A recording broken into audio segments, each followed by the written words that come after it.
Well, hello, everybody. Welcome back to Let's Read the non-epistolary episodes of Sec Unit, the Status Quo Upholder, Episode 8, Enshittification, also known as the Murderbot Diaries, Book 8, out of 9, Platform Decay. Episode 2 got corrupted at some point, and also I had apparently completely forgotten to or probably at the same time as Episode 2 got corrupted, the original paint background also was not saved. So from our other episodes that actually got successfully recorded, I've taken screenshots and pasted them onto the background. So Episode 1 had around 83 goddamn fucking parentheses, and that was only after we actually started counting them. That wasn't even the total count. I'm pretty sure it was episode 3 that had 66 parentheses. Don't remember how many there were in episode 2. Or what chapters that was. And episode 4 had 58 fucking parentheses.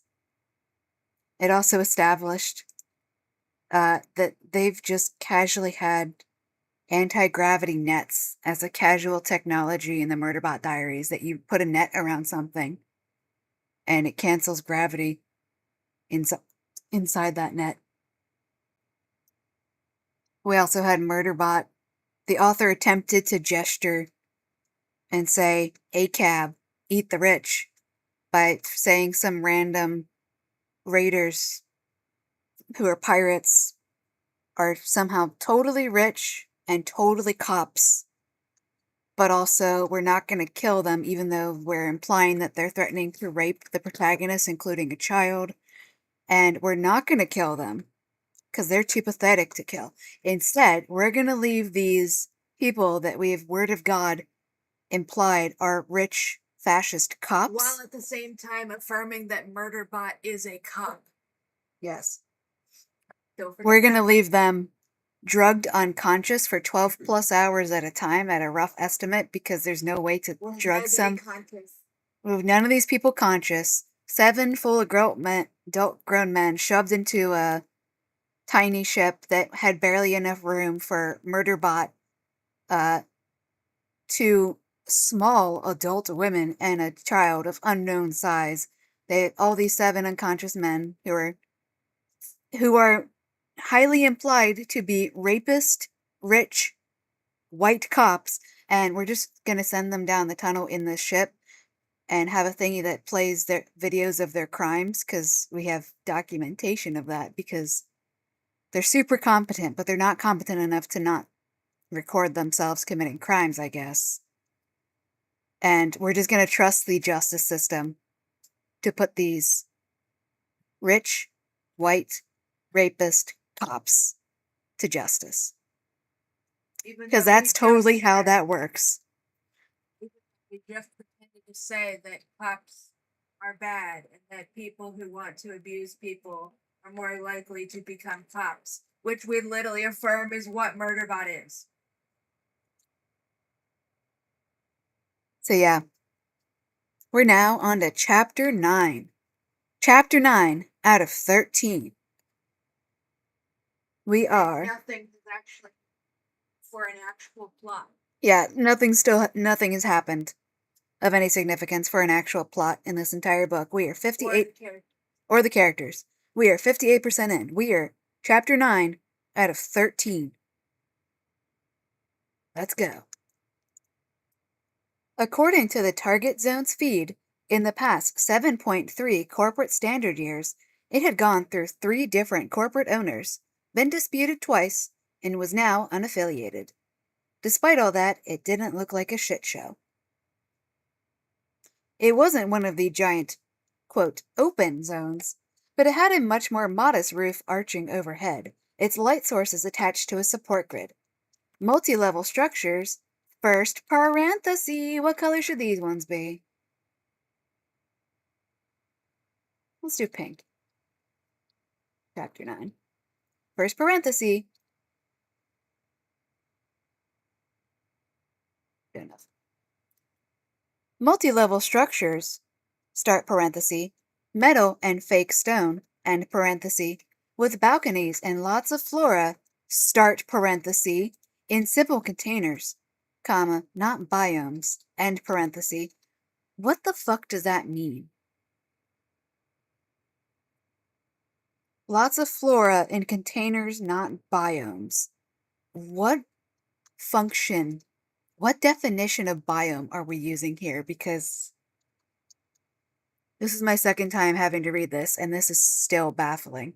Do you have any fucking clue what this is supposed to be meaning?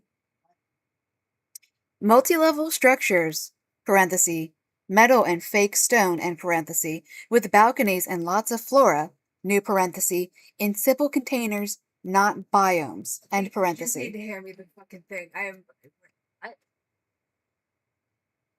Towards the top.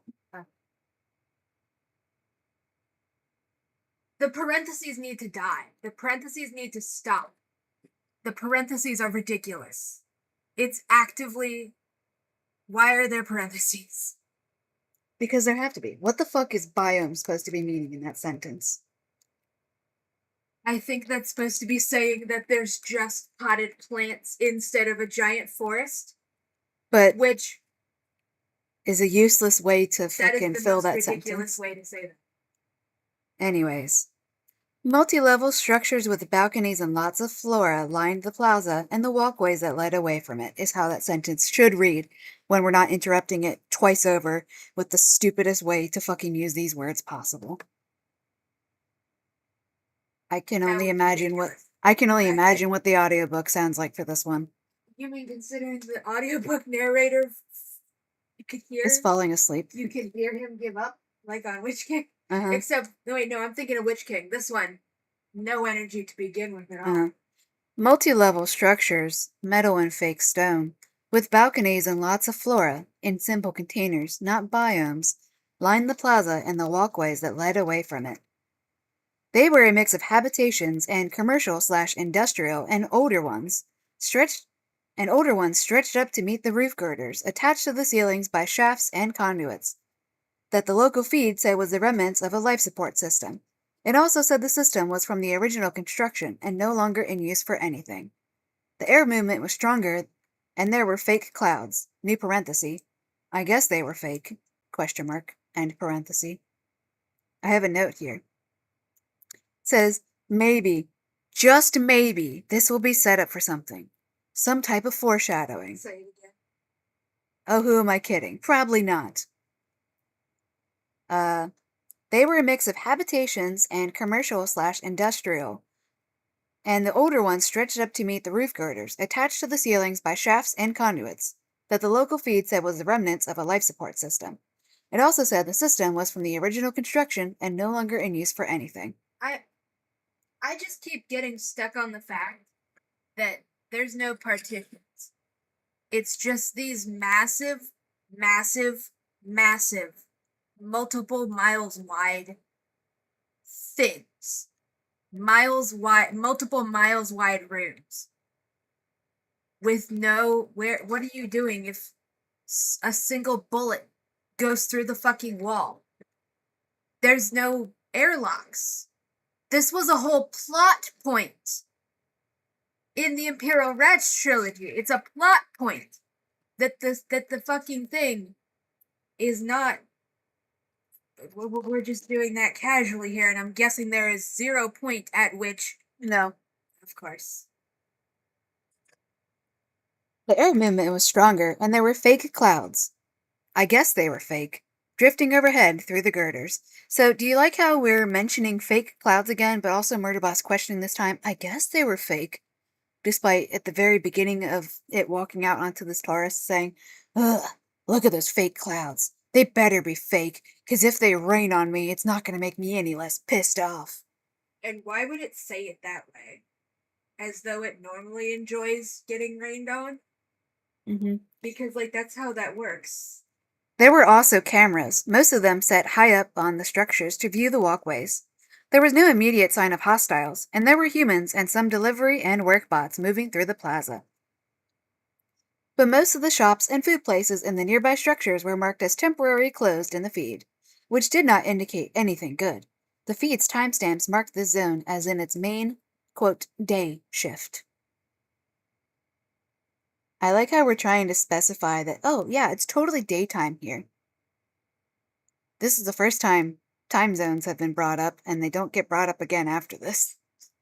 We haven't seen what nights would look like on the Taurus because we've not gone through any dark zones, and we haven't been anywhere where they're transitioning into nighttime mode and simulating a sunset.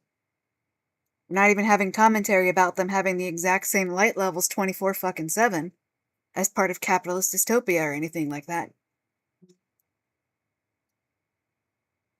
I was gearing up mentally to tell Farai I wanted her to wait with Naja and Sophie while I went to the safe house and either came back with Leonid's humans or didn't come back at all. When we were riding the bubble pods through the cylinder zone, I had put together a basic info sheet for my Taurus exit plan and sent it to them. I told them it was just in case we got separated, and hadn't mentioned the fact that I was planning to separate from them to go after Leonid's humans. The plan didn't look that difficult in outline form. It was basically, go here, do this. But still, I didn't like the idea of them having to follow it by themselves. We had hit too many unexpected hazards already. And see, this is more lampshading of, the plot is just go here, do this. But then we get all these sidetracks and these issues that spring up. But none of them have ever actually been any issues at all, in any way, shape, or form. We say, oh no, there's security. Oh, that's okay, we can walk past the security. Oh no, there's security. But also we can walk past the security. Oh no, this place we have to get a thing from is closed for 7 hours. That's okay, we can instantly steal a thing from them. Oh no, it's gonna take us 10 hours to get from point A to point B. We got attacked by pirates and somehow we still cut 2 hours off that. And somehow we cut time off our travel time by stealing a much exponentially bigger and faster ship. But also it only cut 2 hours off the travel time, so it was still 8 hours.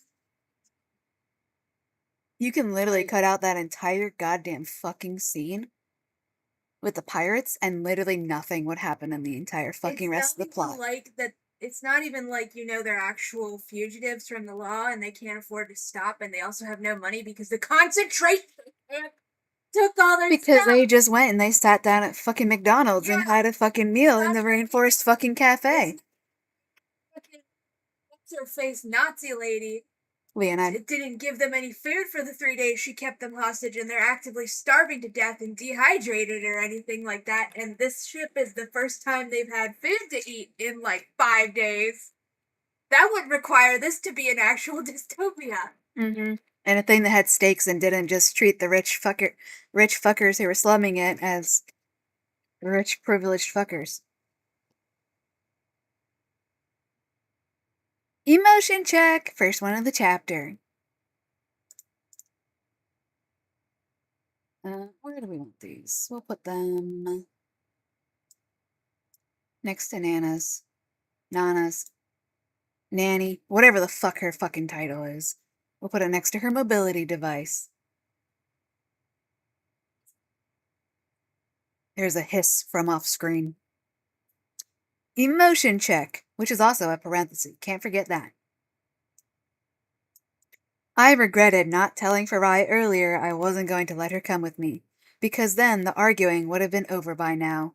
End parenthesis, and end the emotion check. Because that's totally an emotion check. Then Naja took Farai's bag, handed it to the mobility device, and said, the feed says there's a rest area down that way in the transport center. Sophie and I will wait for you there. She took Sophie's hand and walked away, the mobility device following. Sophie waved back at us and sent smile faces and love sigils to our secure team feed. Did you hear that? Because I have a note here. And I highlighted, then Naja took Farai's bag, handed it to the mobility device. I have that highlighted. And it has the note. And my note reads, are we doing the tree frogs again? Rewind. Fucking one. Say that again. Then, Naja,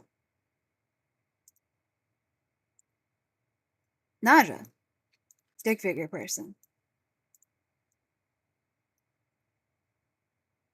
Don't ask why she's sideways. Naja took Farai's bag and handed it to the mobility device. Which implies that the mobility device is a fucking person. has hands and is a able fucking to person. pick up things and is a person. And has been a person this entire And has been a person this whole What entire chapter? time. We are on chapter 9 out of 13.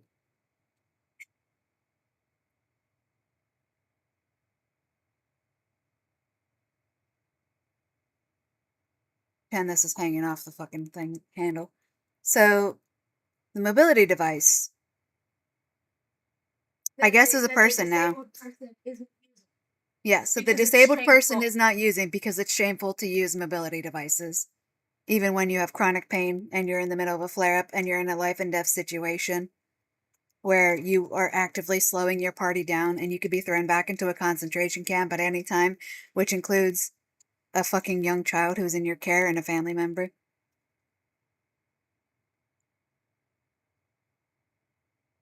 But yeah, Naja took Farai's bag and handed it to the mobility device. Not sat it on the mobility device. Handed it to the mobility device. This is a reciprocal action going on. You don't hand something to the chair you're putting it on, but you hand it to the fucking slave. So the mobility device has hands, apparently, and is a robot. It's an enslaved robot who can be handed objects to carry.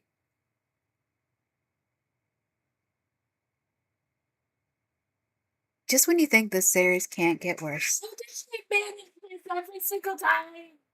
How is it literally possible for her to keep making it worse?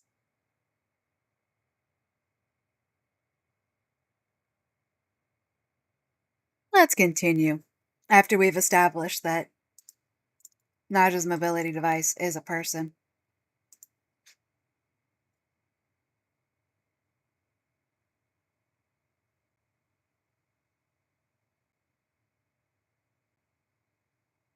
We'll do a little doodle here, quick.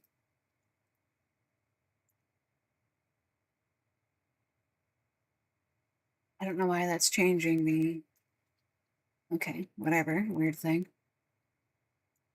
So Naja's mobility device is now a sentient being who can be handed things.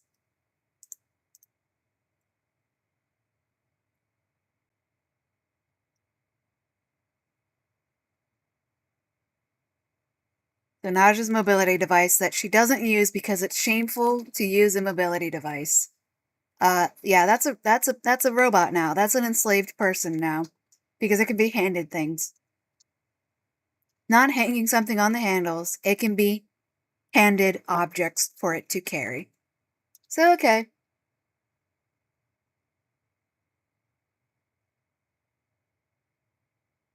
The feed says there's a rest area down that way in the transport center.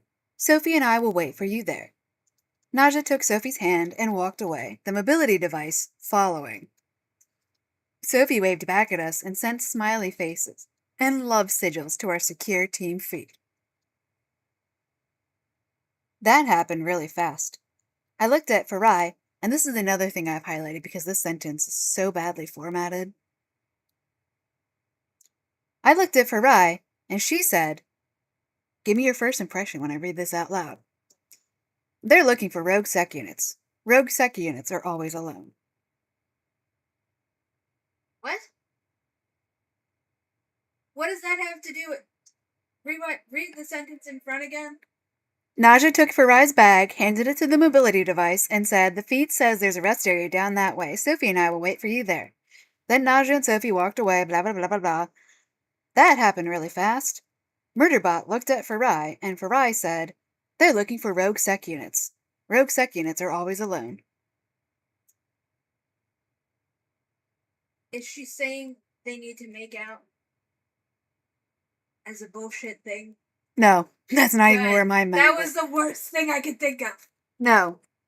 The first 5 times, because I had to reread this paragraph multiple times, I thought we were saying that Farai, or not, that Sophie and Naja were going to go look for rogue sec units to help. I wish. I wish, and that's not what it is, but I had to reread this goddamn fucking paragraph Also, that 5+ times. That statement doesn't fucking make sense. Rogue sec units are always alone. They have you all on the news as Murderbot's hostages.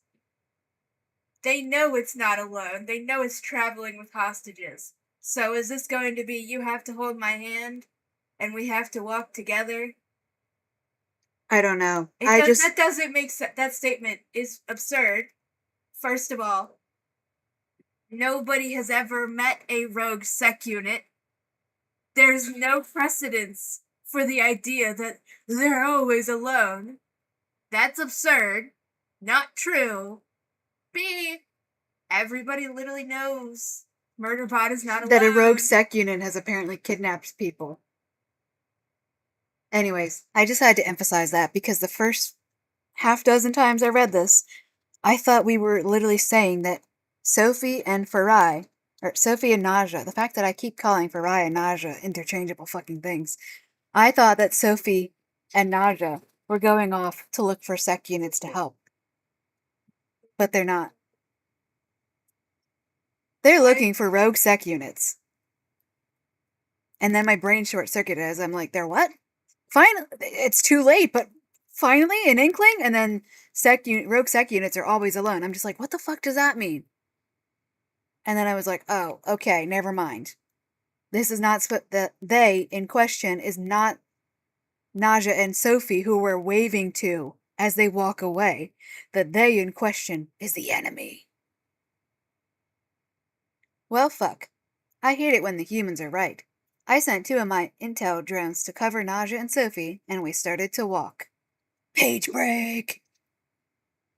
If I were smart, I should have counted how many page breaks are in this from the get-go. Oh well. It wasn't a long enough distance, new parenthesis, for a human, end parenthesis, to worry about getting transportation, new parenthesis.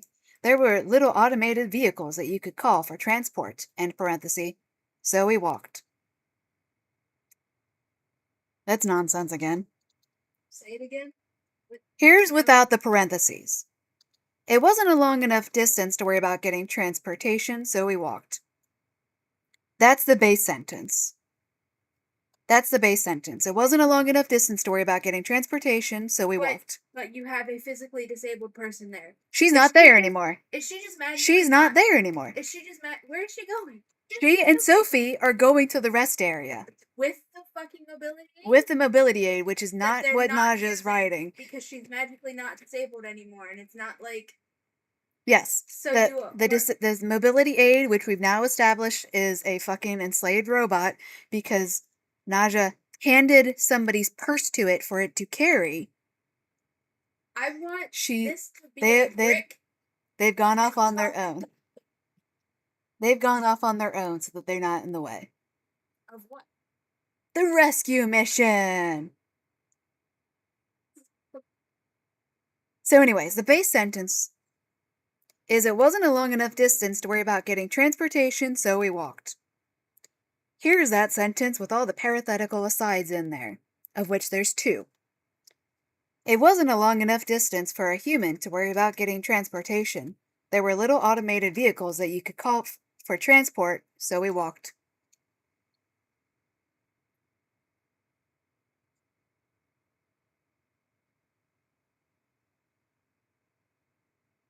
Yep.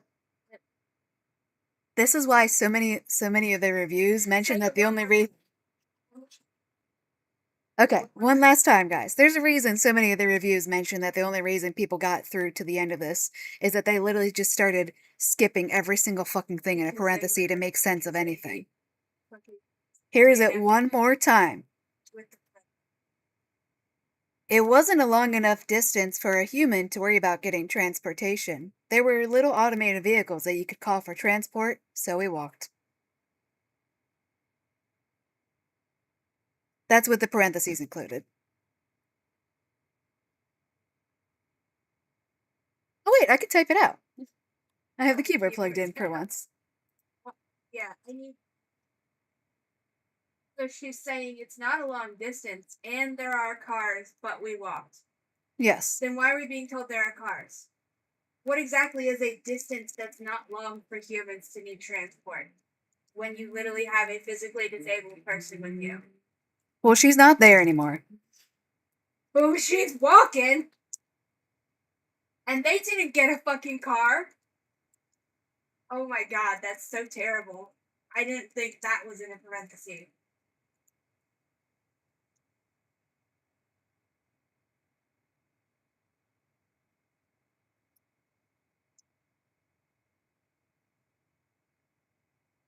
Oh my god. What? What? This is how it is literally typed out in this fucking goddamn book.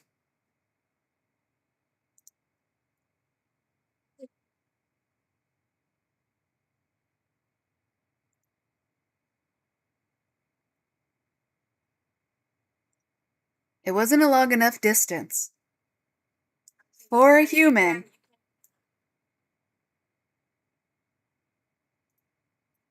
For a human to worry about getting transportation. There were little automated vehicles that you could call for transport. So we walked. Oh my god. Where did it go? What? Okay. I guess that's just paint being very slow. I hope if this wins awards, we just need to blow up the planet. You can repeat that because they probably couldn't hear that. I mean, if it was going to win awards, I think it already would have, because they would be publishing it with the awards that it won. Did this make any kind of bestseller list? Was it even the Sunday Times this time? Because it's not on the New York Times anymore. Moving away from the plaza, there were more humans out, all walking like they had shit to do. More shops were starting to open. There was some vehicle traffic, plus delivery bots, and the occasional hauler bot, so we didn't draw much attention. I have to pause again, because we just made a big-ass fucking deal about, oh no, it's so ominous. This is in the middle of this zone's, quote, workday cycle, but all these shops are closed and there's nobody here. Even And then the second sports event going on? Yes. And then the second they start walking, there were more humans out, all walking like they had shit to do. More shops were starting to open. There was some vehicle traffic, plus delivery bots and the occasional hauler bot, so we didn't draw much attention. But we were just making a huge ass fucking big deal in a cliffhangery way about how ominous it is that there's no people walking around. And then Even though 0.2 fucking seconds later, there's like, oh yeah, okay, there's lots of people around.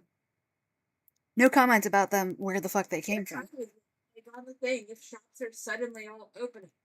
Anyways, the orange marks are for tension-destroying contrivances, where, specifically, literally usually in the same fucking sentence, at minimum the same paragraph, will establish possible tension, the possibility of any kind of suspense, and then the exact same fucking paragraphs, usually even the same sentence, will immediately erase it as a problem by just fucking hand-waving it. But pink is just our regular parentheses for this. Green is our emotion checks.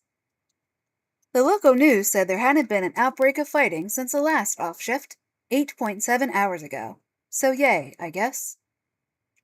I was picking up a lot of news feeds suddenly, enough so there must have been some kind of multi-zone update.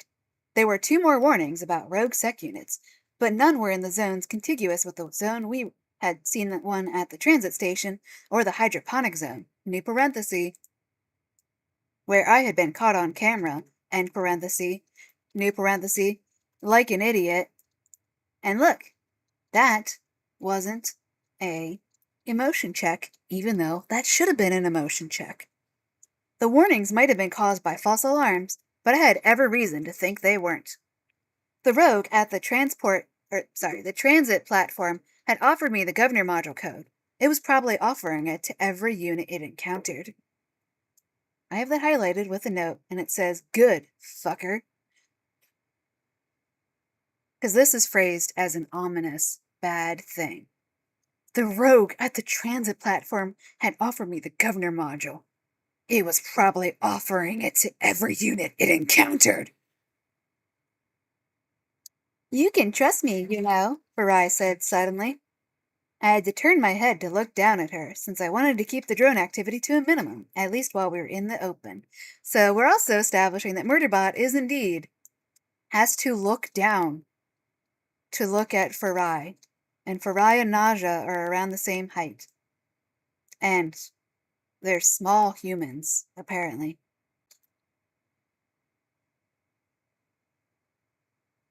She gestured to her face and explained, "Your expression. You look worried again." Okay, this is probably the emotion checks having some kind of effect on me. But also, please stop interpreting my facial expression for me. I know she meant well, but it was not making me less nervous to keep pointing out that I looked nervous. I sent her a digest of the Rogue Sec Unit sighting, so I didn't have to explain. Did you see how we're also trying to pretend that Murderbot's never made expressions before this book? Say it again. Even though that was like The thing in book 1? Yeah. This is probably the emotion checks having some kind of effect on me, but also, please stop interpreting my facial expression for me, because it looked nervous. Which it says is probably the emotion checks having some kind of effect on it. We're literally pretending that Murderbot... Get him down.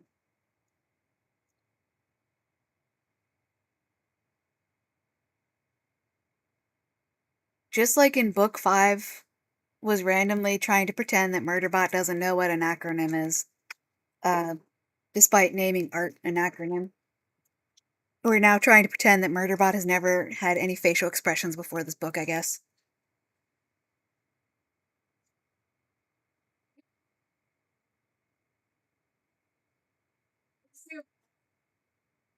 Yes. Let me bring you a brief intermission while we retrieve all systems red. And a kitty baby makes noises. You probably won't be able to hear them. This is probably the emotion checks having some kind of effect on me. Because people can tell Murderbot is concerned. Yes. Then she added, "You can stay." This is page 33 of All Systems Red.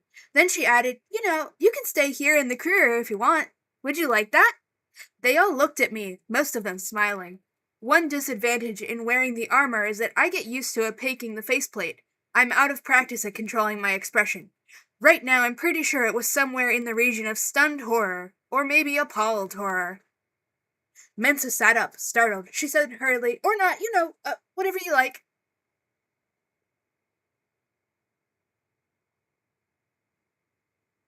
You can trust me, Farai said suddenly. I looked down at her. Your expression. You look worried again. This is probably the emotion checks having some kind of effect on me, but also, please stop interpreting my facial expression for me. I know she meant well, but it's not making me less nervous to keep pointing out I look nervous.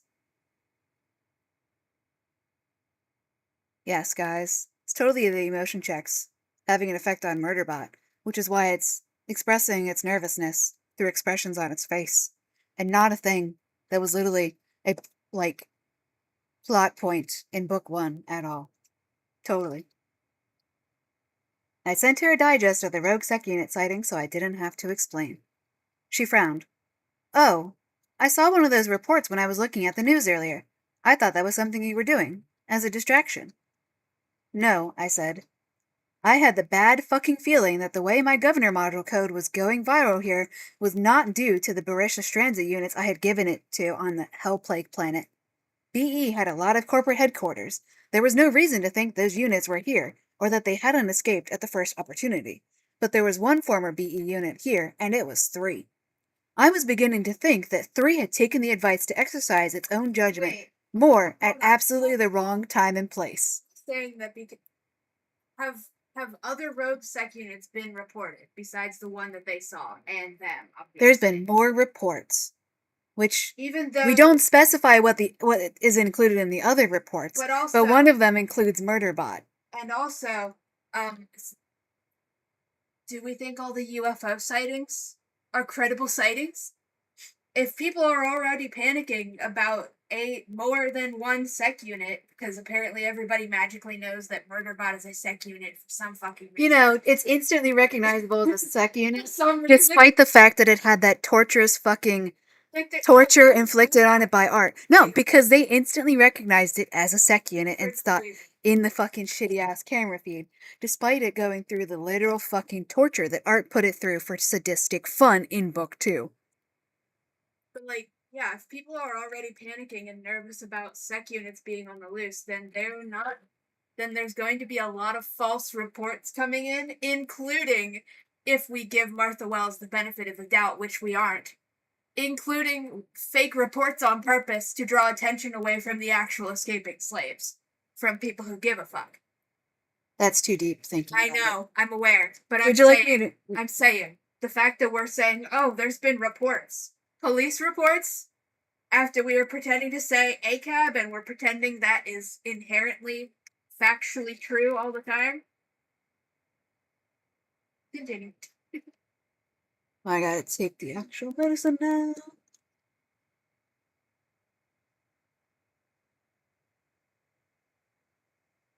Really want one of those cookies, but you don't have chocolate milk. Unless we have chocolate syrup over there.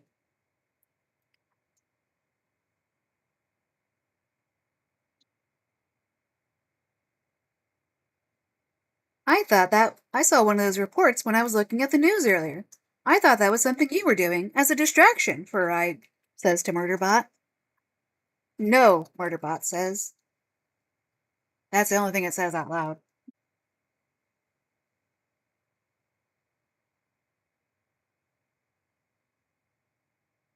I had the bad fucking feeling that the way my governor module code was going viral here was not due to the Berisha strands of units I had given it to back on Hell Plague Planet.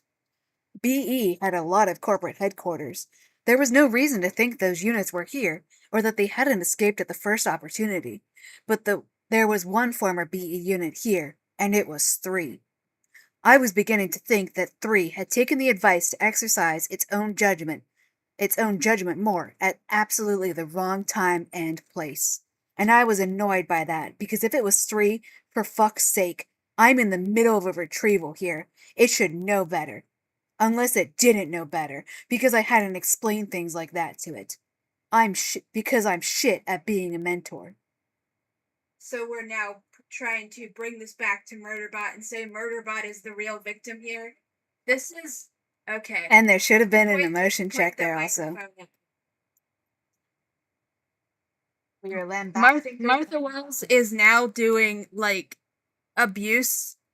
manipulative abuse apologism by having Murderbot do something wrong, such as hating other slaves, and now we're pretending that we should actually feel bad for Murderbot because Murderbot is self-deprecating itself and is putting itself down and saying it's really shit at this, taking our priority from congratulating 3 for giving a fuck about other people to, oh, we have to comfort Murderbot and tell it it's not actually a bad teacher. It didn't do anything wrong. That's what's going on here. That's why Murderbot is suddenly beating itself up and saying, oh, I'm such a terrible teacher. Feel bad for me, audience. You don't actually think I'm a bad teacher, do you? You totally think that I've done everything right by 3. Otherwise, you're being mean to me by agreeing with what I am saying about myself. This is abuse tactics right here. This is emotional manipulation. At its finest. I'm not even joking. That's what's going on right here. Okay. Yes. Which is probably why I said, you said you trusted me to do the job Dr. Menza asked me to do. Do you trust me for anything else? Farai was quiet, long enough for us to pass an older model Hollerbot with 2 humans riding on top of it. New parenthesis. I have no idea. End parenthesis. Why are we putting that ridiculous joke in there for no reason? Is that supposed to be funny? Yep. Clearly that's meant to be. I love all these fucking jackasses pretending we don't know what tone is We don't know what sarcasm is. We don't know what any of these things We don't know what when we are constantly the ones pointing out that's supposed to be funny. That's supposed to be cute. We don't know what the thing of a book is unless the book spells it out to us explicitly. But also, we're the ones who are not going with just the surface level vibes that the author wants. And we're the ones actually critically examining the actual text as actual decisions made by a singular white fucking author and not a fucking documentary about a fully formed universe that just sprang into being with no political backing at all. These people will claim we don't know what tone is when we are the ones constantly explaining this is what the intended tone is. This is what it actually says when you actually think bigotry is bad. That was supposed to be a funny, silly joke. It's not actually funny. Not in the series that's literally dedicated to slavery apologism. This is the equivalent of making a joke about a fucking slave, because that's what this is. A slave walking past being forced to carry two fucking slave owners on its shoulders. That's what that joke is. We passed an older model Hollerbot with two humans riding on top of it. That's it. What does it mean for a Hollerbot to be an older model? Who knows? It literally never comes up again. We don't know what the current models look like. We don't know what makes it an older model. We don't know what the difference is between a thing and an older model. Then she said, I know we, and I mean myself and my family, haven't always been fair to you. Because you're fucking racist. And Naja's still being racist. Well, now I was just uncomfortable. I'd known that already. Thiago, who was the spouse of Mensa's brother, I thought Thiago was Mensa's brother. Nope. Thiago is gay married to Mensa's brother. I thought he was her brother this whole entire fucking time. Okay. I thought he was her fucking brother. Yep. Thiago, who was the spouse of Mensa's brother, had made that clear. At some point when you're doing narration and I'm taking a break, I'm gonna have to make a fucking family tree of the Mensa family tree as it's currently known. I mean, and it'd be fucking more thought put into it than anything Martha Wells has done. Thiago, who was the spouse of Mensa's brother, had made that clear. New parenthesis. At first, he had calmed down a lot after the whole hell-plagued planet experience. But he would have gotten back, end parenthesis, but he would have gotten back to preservation not long after Farai and Naja and Sophie had left. So. Oh, what? That's... What is that? What? Actually, that's fucking hilarious statement to make after spending the opening of this book. Didn't just flat out did not go home after getting kidnapped? Is that what we're saying? She just went straight off to university? And Mensa also didn't go home? She also just went off to give speeches at this university? Amina got kidnapped and traumatized, and she just didn't go home?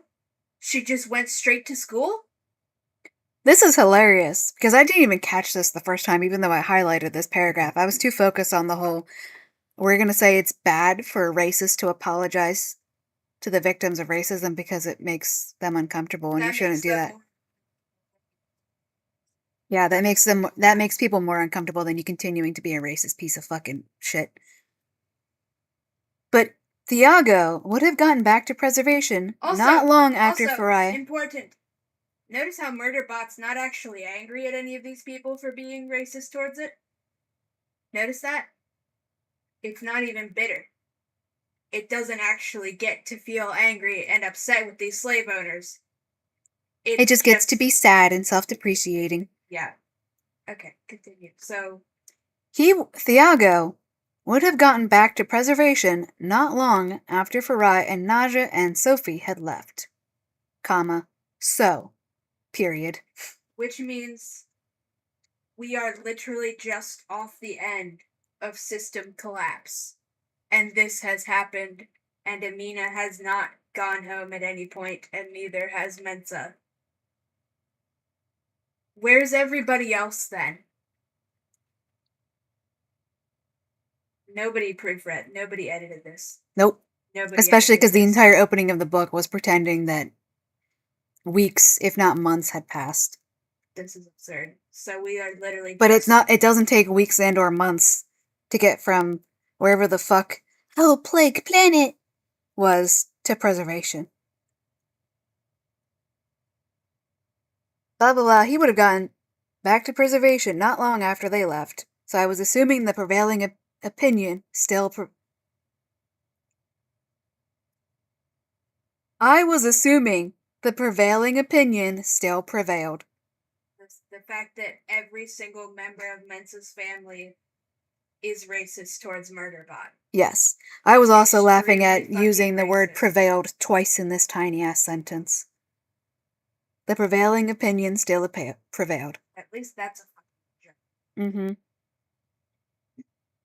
Farai continued, "We all had our own prejudices to confront, I think." We're all a little racist, says Martha Wells, so therefore you're not allowed to be upset with me for being racist, and I'm not actually gonna apologize. Unless she miraculously is going to apologize. But she's literally right now saying, we're all a little racist if you think about it. This is Martha Wells downplaying racism. And the fact these people own Murderbot as property. And while pretending that she's totally holding these people accountable for racism, while also downplaying it by saying, we're all a little racist. Continue. We all had our own prejudices to confront, I think. Well, I know we did. About what you are, what you would be like. And Ada, I suppose to Tano and me, and some of the others, ye represent her life without us.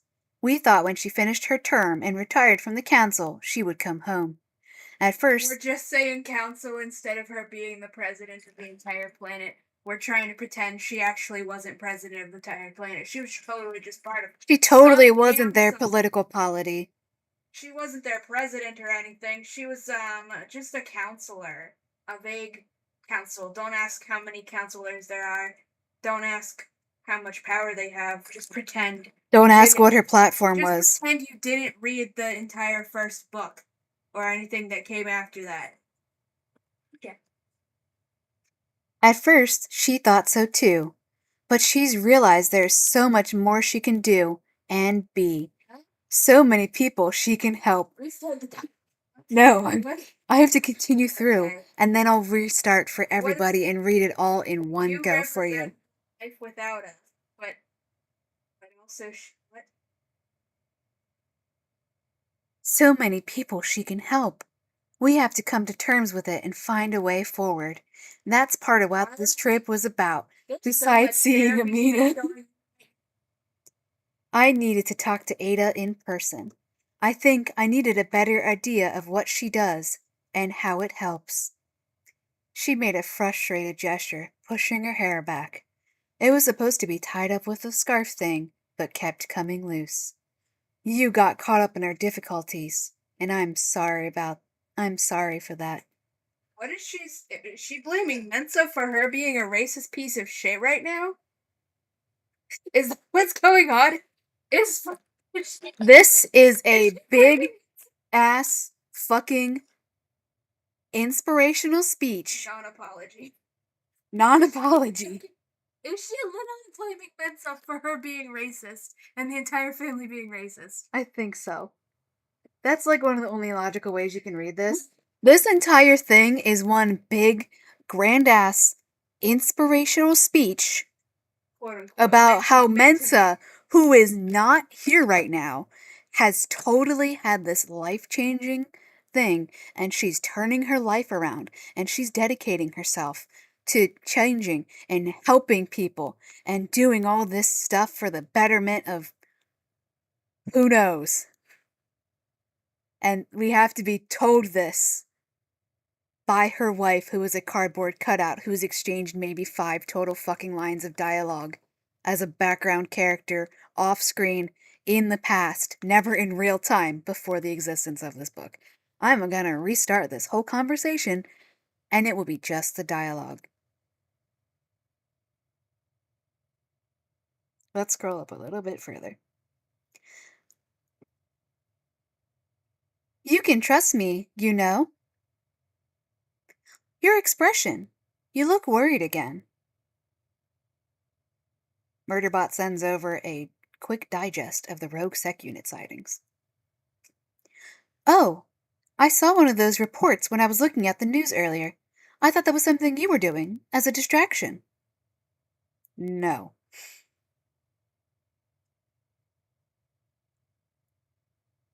You said you trusted me to do the job Dr. Mensa asked me to do. Do you trust me for anything else? I know and I mean myself and my family, haven't always been fair to you. We all had our own prejudices to confront, I think. Well, I know we did. About what you are, what you would be like. And Ada, I suppose to Tano and me, and some of the others, you represent her life without us. We thought when she finished her term and retired from the council, she would come home. At first, she thought so too, but she realized there is so much more she can do and be. So many people she can help. We have to come to terms with it and find a way forward.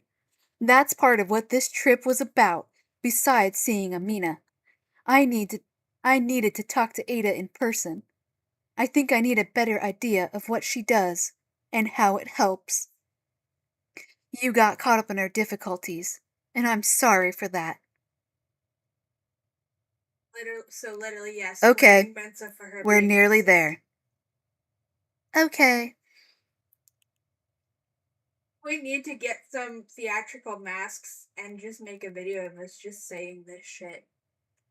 Just sit around and It's- just go scene by scene, just reading out purely the dialogue. Yep.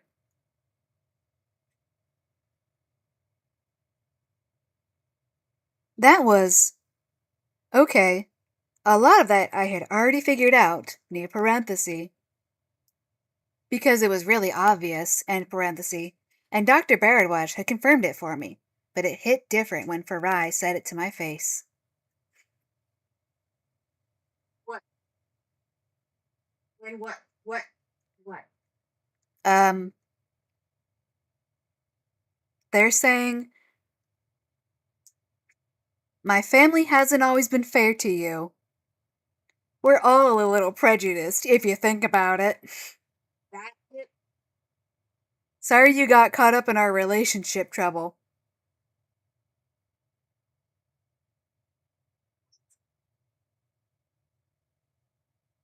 I had already figured out a lot of that, and Dr. Baradwaj had confirmed it for me in our off-screen, in the past retroactive therapy sessions, but it hit different when Farai said it to my face. New parenthesis. Emotion check. Do I feel better? I have no idea. End parenthesis. I realized I needed to say something.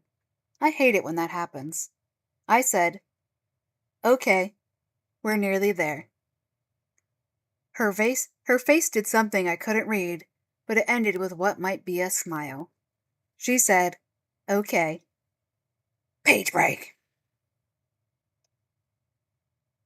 So that was a conversation. That was a slave owner who still currently owns the slave in question as property, saying, we haven't always treated you the best. We were real meanies. But if you think about it, we all have our own prejudices to confront. And I mean me. And it's also me and my family. We just had these preconceived notions about what you would be like, what you were. You got caught up in our relationship trouble because I don't know what the fuck Mensa's job is, apparently, and I don't understand how she helps people. And we thought when she retired from being the president of the entire planetary fucking alliance, she would come home, and she thought so too, but then she decided to go off on work again, and has not communicated anything with anybody, I guess, and I don't know what her job is, so that's why I'm gonna go visit her to work out our relationship trouble that we are apparently having. Even though we're not all coming, we're leaving our husband at home. Yeah, we're leaving the husband and the 50 million other completely unnamed kids at home. Anyways, page break. The structure that Leonide's map led us to was an older circular building that stretched all the way up to the defunct life support system. I was hoping it would be a hotel, but according to the directory, it was mostly offices and storage and some temporary rented housing. Do you like how we're doing the whole and thing again? We walked into a large lobby area with an open center and multiple levels above us that were crossed by walkways. There was a set of lift tubes along one wall. The lobby was occupied and noisy, with humans and augmented humans moving around. There was also some industrial activity going on, with a 2-level section running some kind of delivery drone and Comtech repair business, and something 5 levels up that had a revolving feed marker advertising home hydroponics, and there were at least 5 small shops selling illicit substances, if I was correctly interpreting the coded references in the feed directory. The good thing was, there was so much feed interference and drone traffic in here, I could release my intel drones without anybody noticing. So here, feed interference is not any issue at all for Murderbot. But also, feed interference somehow from a bomb that's purely physical going off is enough to make Murderbot not be able to monitor the feed. And not even because it got hit in the head. It's literally a thing affecting the feed. I guess through sound waves, even though it's not sound.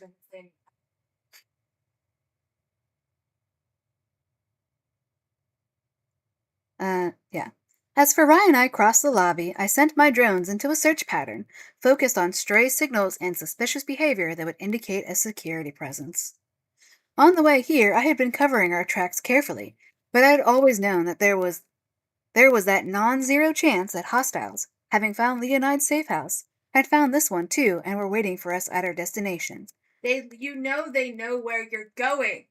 They got you on camera. Are we just supposed to forget that that is a thing? Yes. It wasn't that long ago. It may as well have been 5 minutes ago.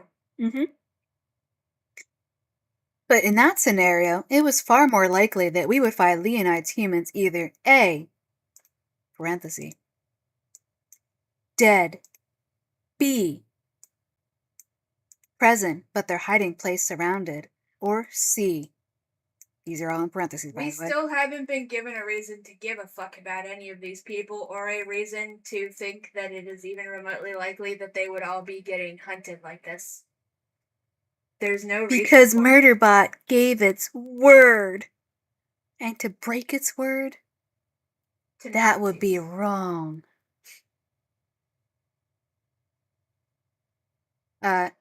Leonide's humans would either we would find Leonide's humans either A, dead, B, present but their hiding place surrounded, or C, missing with no trace. As far as we knew, the hostiles still had no reason to be interested in us, even if they knew we existed. Do you see how we keep bouncing fucking back and forth on this fucking point? Now constantly? Now we are admitting there's no reason for anybody to be chasing them? As far as we knew, the hostiles still had no reason to be interested in us, even if they knew we existed. Even though we've been... But, new parenthesis, and it's a big but, end parenthesis, I had to assume they knew we existed, new parenthesis. Always assume somebody is after you, then you won't be depressed when it happens, end parenthesis, new parenthesis, which is an emotion check. Yes, I know that sounds paranoid. End emotion check, end parenthesis. Emotion check. These emotion checks aren't checking emotions.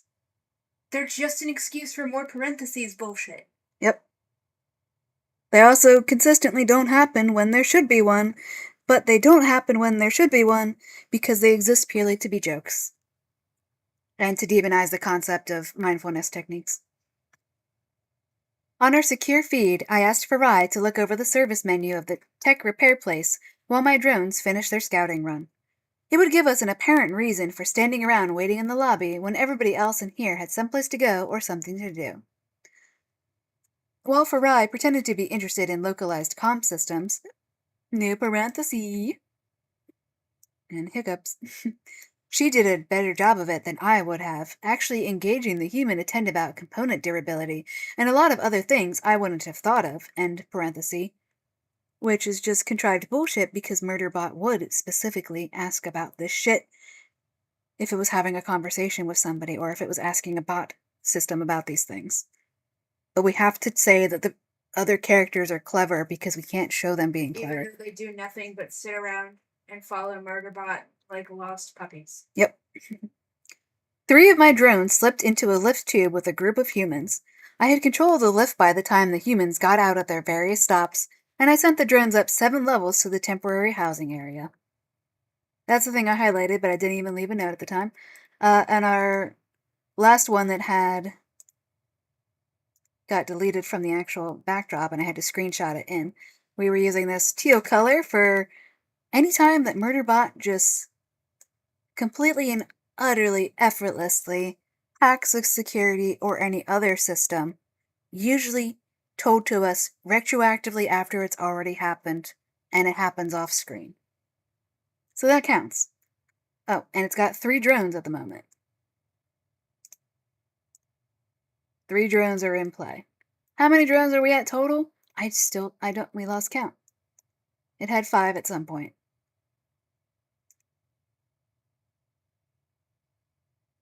So 3 drones are in play. Murderbot can hack shit through the drones entering an area. Murderbot itself doesn't even need to go into the area. Has that been a thing in the previous books? What? That it can use its drones to hack from a distance? It can send a drone into an elevator and then it can hack the elevator, even if it's not close to the elevator itself. Yes, but it shouldn't be able to because it's bad writing. The drones flew out into an enclosed lobby area with 5 corridors stretching off in different directions. No sign of human security or sec units. I had already found the camera feeds in a standard layout with single views down the various corridors, but the drones didn't detect any recently installed surveillance devices that weren't part of the structure's normal sec system. So that's another thing. Murderbot effortlessly has the fucking computers now, along with the elevator. Why are we pretending like it doesn't just have control of this entire station? It's ridiculous. Because fucking contrivances, and that's how you make an underdog character, right? By contriving the plot for them to not be able to do a thing, and then they effortlessly do the thing anyways? New parenthesis! Let me actually add this to word colors. New parenthesis. Blah, blah, blah, blah, blah. They weren't part of the structure's normal parenthesis, or normal spec system, start parenthesis, which had all of the specs of a standard off-the-shelf model, a setup for a place not expecting to have to deal with any serious issues, end parenthesis. Spec systems, as far as I'm aware, have literally never had any concept of an off-the-shelf model.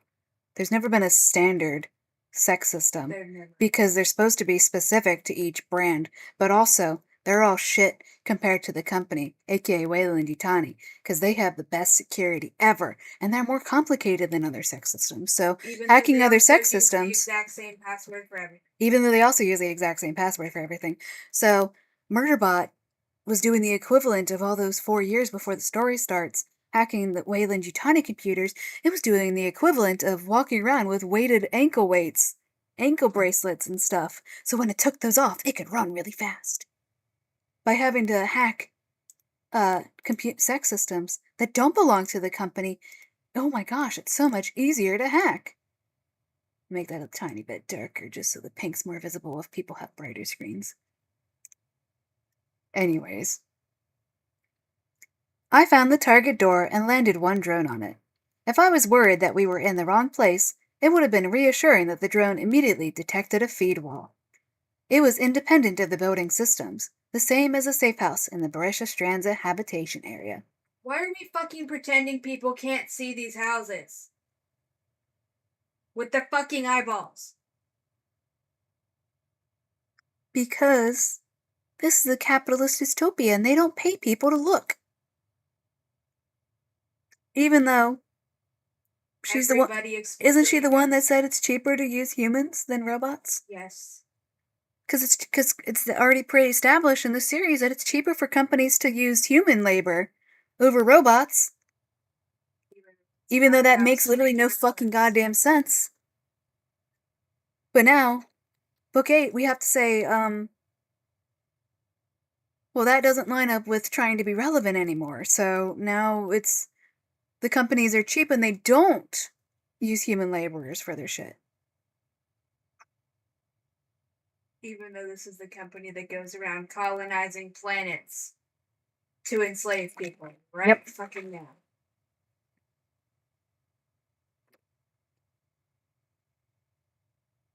Anyways, a feed wall. Can we just say a fucking firewall? And what do you mean a feed wall? It landed on the door, and it immediately detected a feed wall. What the fuck does that mean? It was independent of the building's systems, the same as the safe house in the Barisha Stranza habitation area. Just want all the Nazis. The feed wall prevented me from checking for any cameras inside, and the physical soundproofing was too good for the drone to pick up anything on audible. Here we're gonna put a contrivance mark here. Oh wait, yeah, this counts as a contrivance mark.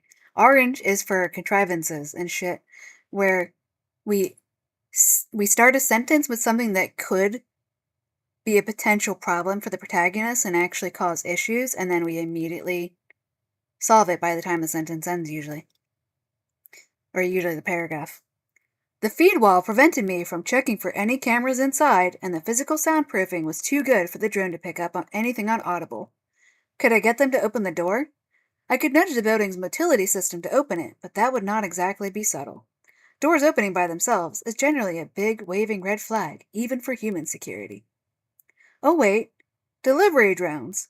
The human Farai was talking to was saying something about the potential for bugs in the addressing code.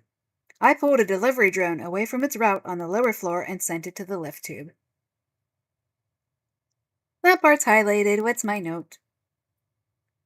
I said, so here, in particular, it is a delivery drone. Not a delivery bot, but this still doesn't make it better, because we've been saying delivery bots every other time before now. It's been delivery bots, and hauler bots, and cargo bots. We've also never been given any goddamn proof that drones are not sentient beings. And we've also never been given any proof that drones are not sentient beings themselves. Because, you know, the mobility device was assumed to be a non-sentient object. And then we said that Naja handed Farai's purse to it for it to carry. So yeah. I pulled a delivery drone away from its route on the lower floor and sent it to the lift tube. In the main lobby, I was picking up various conversations, mostly displeasure about the distributors' war and speculation that things would pop off again near the depot not far away. I pulled my back burner channel from the drones with Naja and Sophie. They were sitting on some cushioned benches in a covered transport platform waiting area, eating crunchy vegetable matter from the bags. The bags. How long has it been since we mentioned the bags? Let's find out, actually.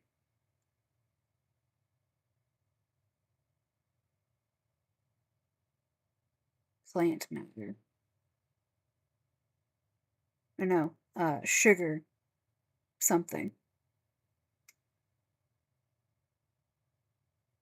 So that is the bag. Naja bought a bag of raw plant product for Sophie so she wouldn't die of sugar poisoning. Despite her not eating sugar. Despite her literally not eating anything sugary sweet or any kind of sweets at any point, because none of the food they ate was described, and the adults bought all the food in particular. That was mentioned in chapter 6. That was first and last mentioned in chapter 6. Naja bought a bag of raw plant product for Sophie. Want to bring me one of those containers? Where's the button to go back to where I was? Did I remember to bookmark that? No, go back. Oh.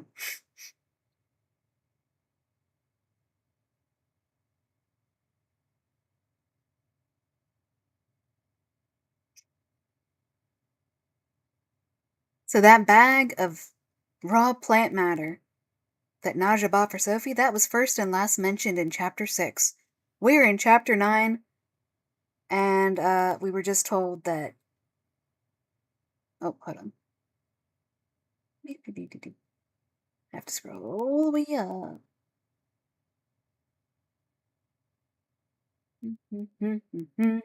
This is the problem of having a very old Kindle.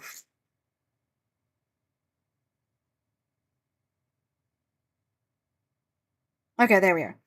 Yeah, it was first mentioned in Chapter 6 that Naja bought a bag of fucking plant material for Sophie to eat.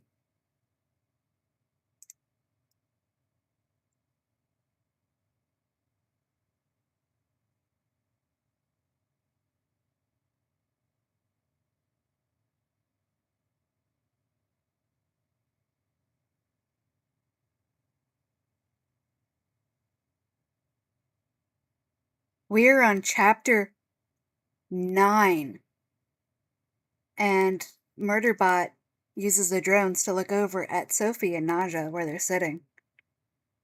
And they're eating crunchy vegetable matter from bags.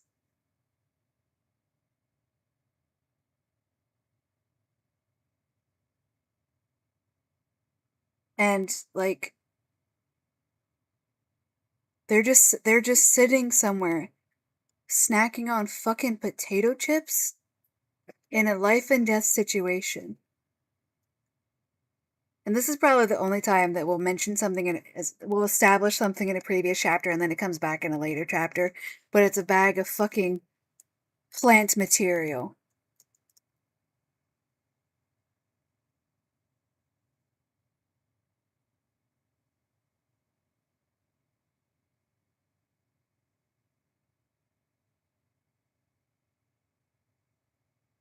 Yeah, I originally read that as eating it from the bag. And I was just like, what fucking bag? I know which bag. But the ridiculousness. So this isn't actually as ridiculous as I originally thought as I was reading that line, because I thought it said from the bag. But no, it's just from bags. We're not supposed to remember that they bought this. That's the only time anything's ever been established before it gets mentioned again in this whole fucking book. And it's fucking potato chips. It's fucking dried, crunchy vegetable matter, unspecified. So that the presumed elementary kid that they're carting around with them doesn't die of sugar poisoning despite not eating any sugar or being hyper in any way. Ever. Anyways, other humans were sitting in the same area and everything looked calm. Naja Drone had a view of an open body of water at the far end of the platform. The floating screen showed schedules for water transport as well as a local... Yes. Naja Drone had a view of an open body of water at the far end of the platform.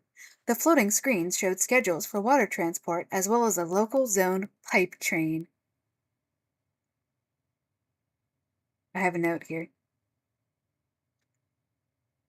says, pipe train? Pipe train? What do you fucking mean, pipe train? Other people have already posted about this. Trains don't exist in the Murderbot diaries because it's either pipe transports or tube transports or some fucking variation thereupon. Russell T. fucking Davies style 2005. Ladies, gentlemen, and variations thereupon. Pipe transports, tube transports, and variations thereupon. Now, I'm not saying your name, Mr. Lupin. Now, we're calling them trains because nobody edited this.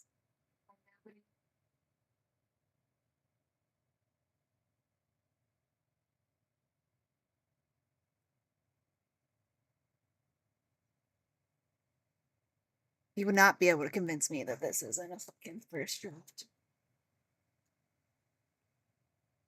My delivery drone had reached the correct level and I sent it to the target door. It hovered in place and sent a feed request for entrance. After 18.3 seconds, new parenthesis. Humans are so fucking slow, end parenthesis. The door slid open. Because it took 18.3 seconds for somebody to open the door. Oh. This is the other part that I have highlighted for a reason. A human stood there, feed ID obscured, except for gender, male adjacent. Look, guys, it's a non-binary character! Is this one of Leonid's neo-Nazis humans we're here to rescue? No. He frowned at the drone, because even though he doesn't have his pronouns in bio, he's listed as male adjacent. That automatically means he's a guy, right? Male adjacent means he him pronouns, right? Right? We're just gonna assume that? Even though their pronouns are not, he doesn't list his pronouns in his bio? Just male adjacent? And also, why isn't that obscured with the rest of his ID? All of the fuckers who've been trying to argue with me for years that they totally have their pronouns in their bios can go jump into a volcano like Sadako's mom. She jumped into a volcano? In the original lore play thing, or okay, where'd she find a volcano? Okay. Yeah, so he's got his feed ID obscured because he's a secret agent. But it still shows his gender as being male adjacent. Why? You mean that's a really shittily obscured thing? Yeah, why if you're trying to hide your identity, why don't you, or hide the fact that you're at all, why wouldn't you hide your entire feed ID? If your feed ID is showing your gender. Oh, and this is more tokenization, by the way. I thought that was implied, but we do need to state it explicitly. Give a fuck. To male adjacent. This isn't representation. This is tokenization. You can hear it.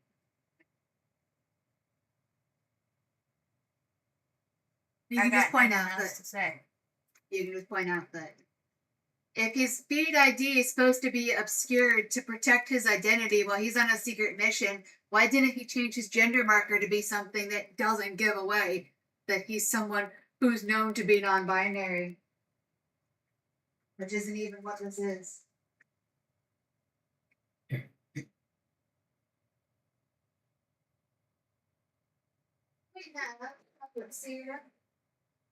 No, we have chocolate. I have no idea. I want chocolate. There's chocolate milk in the fridge.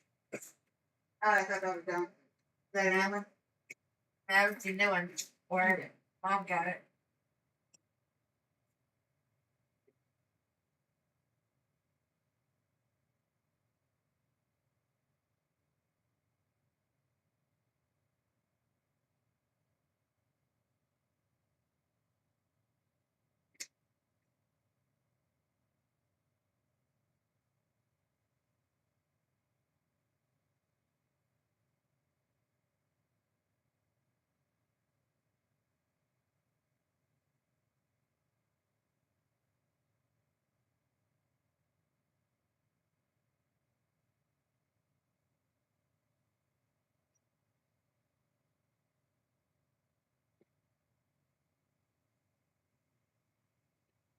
Anyways, back again. Small interruption. So this guy is a secret agent on a super secret mission. Enough. Not like literally. But he can obscure his feed ID, but he can't or won't obscure his gender, but also You can also change that at will, I'm pretty sure, because that's what Murderbot does in the stupid ass fucking short story or whatever, or maybe that was fugitive telemetry. I literally legitimately do not fucking know. And Yeah, when it why? being forced to list himself publicly as a minority. Yeah. So, why is this guy having his whole feed identity obscured except for his gender, which is specifically marking him as being male adjacent? Not even just male, not even just nothing, because no other fucking character in this book has had a feed ID mentioned for them. Maybe the fucking rich ass fucking sadistic pirates were mentioned as maybe being male on the feed. I don't even remember if Murderbot checked their fucking feed things. This is the only character to have their fucking gender mentioned in the feed ID. Yes, despite being male adjacent, we're just going to treat them as men. Just like Leonide was mentioned as being femme or something like that. Not just strictly female. There was something else there. I don't fucking remember because I don't give a fuck about the goddamn Nazi. Mm-hmm. And then she's just treated as a woman. Because Martha Wells is a piece of shit who's tokenizing people. Oh yeah, I do seem to remember that now. Switch one.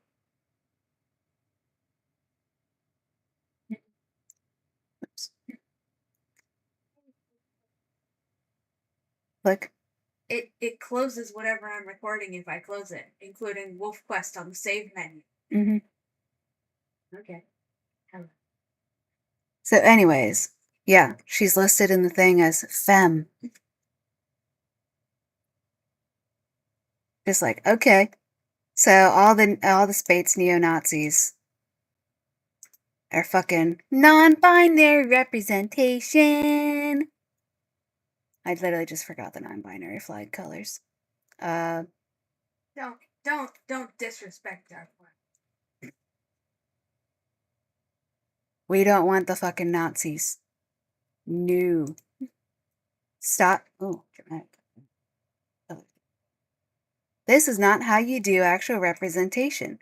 You don't make all your fucking space Nazis be implied to be non-binary by saying for tokenization by saying they're male adjacent. You don't make your fucking colonizing, genocidal, slave owning space Nazis be fucking femme and female adjacent. This is called fucking transphobia. Notice how none of the main fucking human crew are anything other than cis. Literally, I don't think are any of the fucking main. Okay, yeah. No. None of them are fucking trans. None of them are non-binary. I've literally been saying this since like 2021 or 2022. They are all cis, unless Martha Wells decides to retcon it and pretend they've been secretly trans this whole time, and you're the real bigot for assuming they're cis. Even though all she has to do is just have one of them come out as non-binary. But that again, that would require her not being a shit writer, where the characters exist even when they're not in front of Murderbot. Mm-hmm. A human stood there, feed ID obscured except for gender, male adjacent. He frowned at the drone, then selected the usual option Because for as refusal. we all know, when you are a super undercover agent, you go around blasting Facebook with your pronouns. Except it's not even his pronouns. You just go around blasting Facebook with, I'm non-binary. That's what you do when you are a secret agent. You go around telepathically through the space internet telling everybody, I'm non-binary, and that's literally the only thing you tell anybody.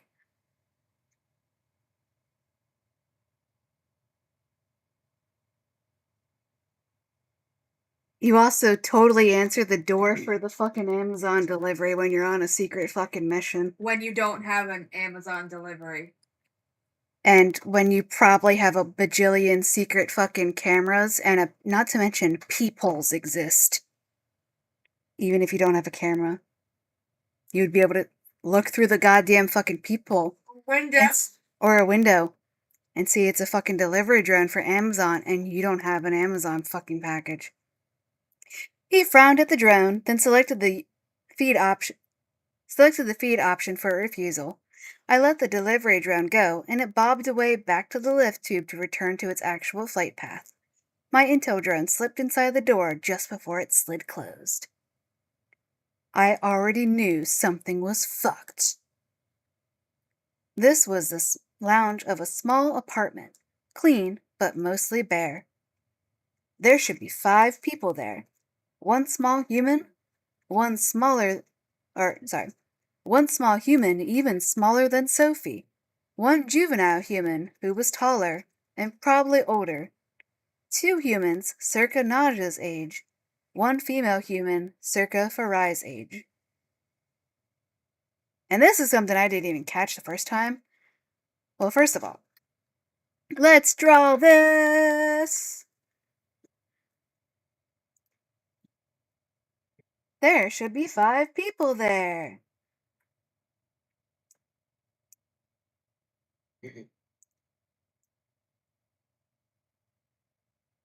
One small human, even smaller than Sophie. How tall is Sophie? We don't know! But as somebody else on here pointed out, this is how Martha Wells fucking, quote, describes her characters. We only ever get them described in relation to each other, even when the one they're being described in relation to has absolutely zero fucking physical description.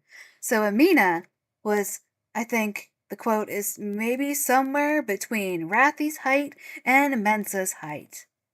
How tall are either of these fucking people? Who knows? So, we know that Murderbot is the tallest person in the fucking group. Did I copy that or did I just drag that over here? Okay, I just copied that.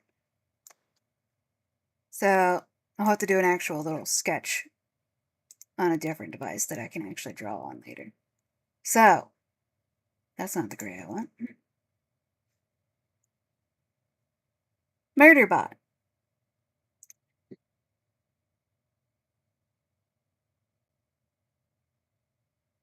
is the tallest person currently in the group. It's also described as being more muscular.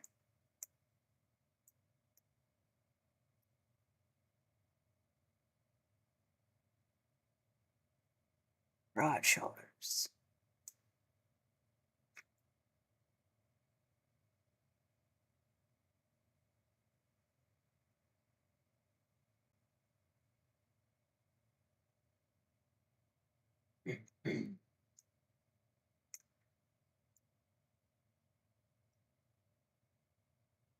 Slightly better than a stick figure.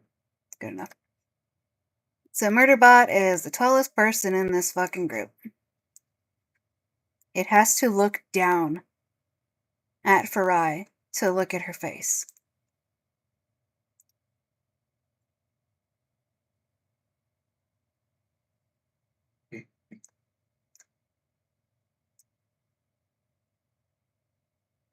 So Farai is at least a little bit lower than Murderbot's shoulder height.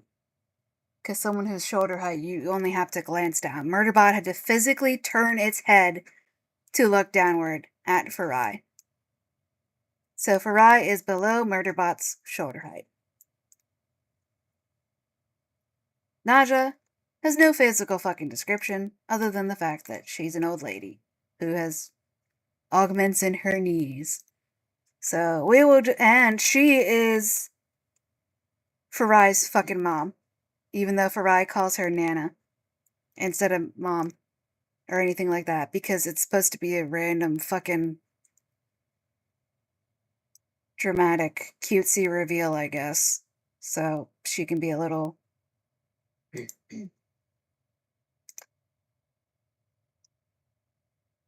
bent over. So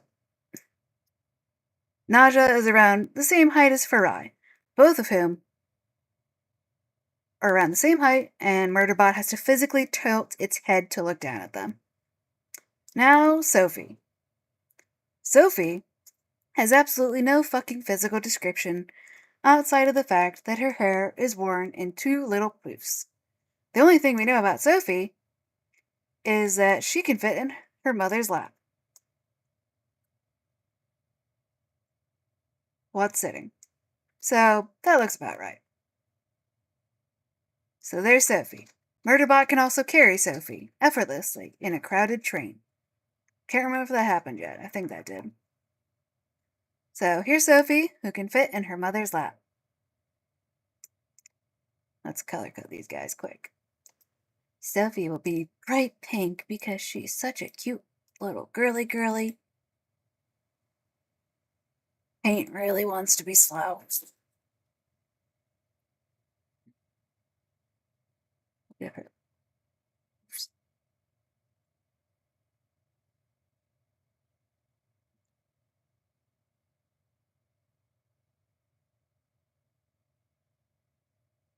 She's got the Mickey Mouse hairstyle.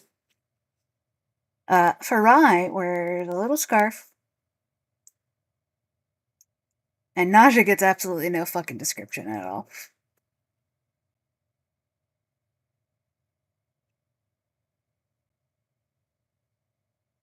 I don't know if she's supposed to be wearing an actual proper fucking headscarf, so we're just gonna go with she's wearing a fucking bandana, because it was falling off. Which is not, I don't think that's how that works if it's an actual proper fucking headscarf. So, and then there's Murderbot.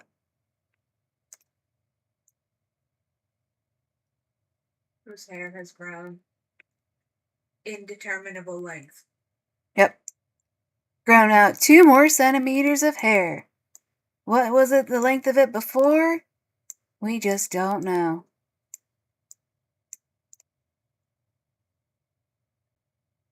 These are just big sunglasses.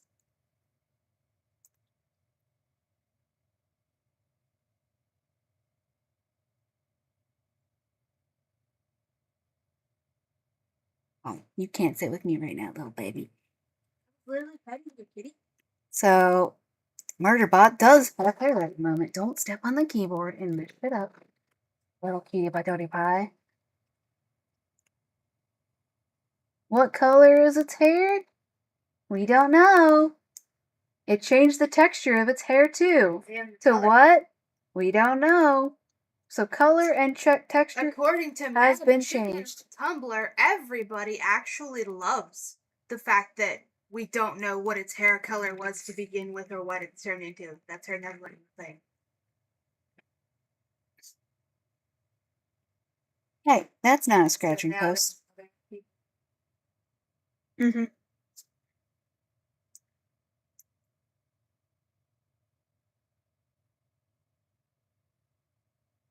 Looks like a Johnny Bravo now. Anyways, so this is our established group of... Yeah, it's totally disguised as Johnny Bravo.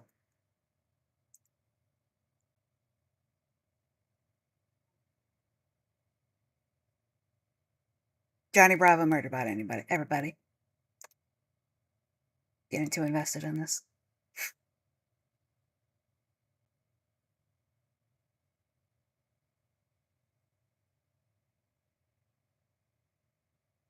Do you see how slow paint is being?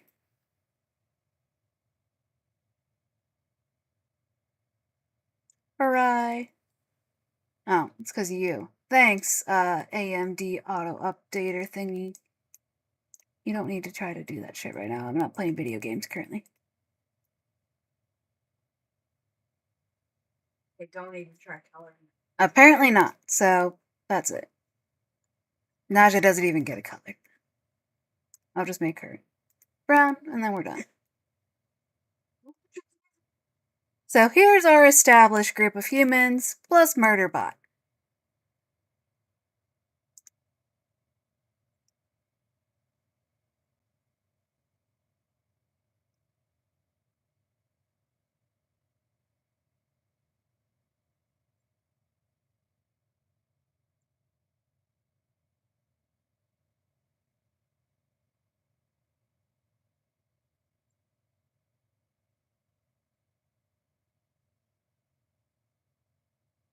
So we have Murderbot, who just kind of looks like Johnny Bravo / Elvis right now for whatever reason.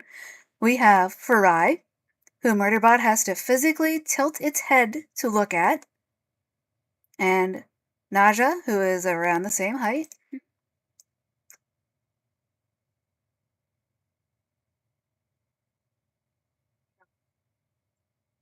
For people who are watching.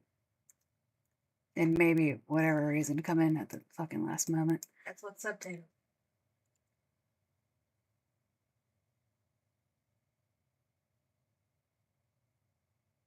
So now, here are the descriptions we're getting from Murderbot about this was the lounge of a small apartment, clean but mostly bare.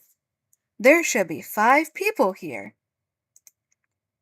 1 small human, even smaller than Sophie.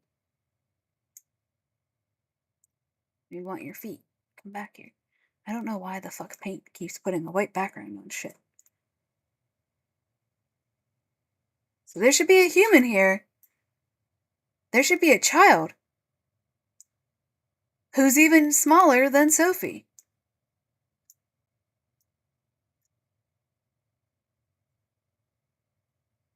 One juvenile human who was taller and probably older.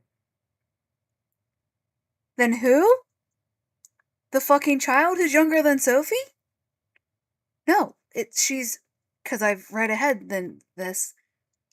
She's one small human even smaller than Sophie, comma, one juvenile human who was taller and probably older. Taller and probably older than Sophie. Not the child who is smaller than Sophie. This is a juvenile who's taller and older than Sophie. And then here's the part that I didn't even catch the first fucking time until literally just now. 2 humans around Naja's age, circa Naja's age, and one female human, circa Farai's age. Why are we specifying that there's 2 humans circa Naja's age and 1 female human around Farai's age? Why are we specifying So now female we're there? saying that people who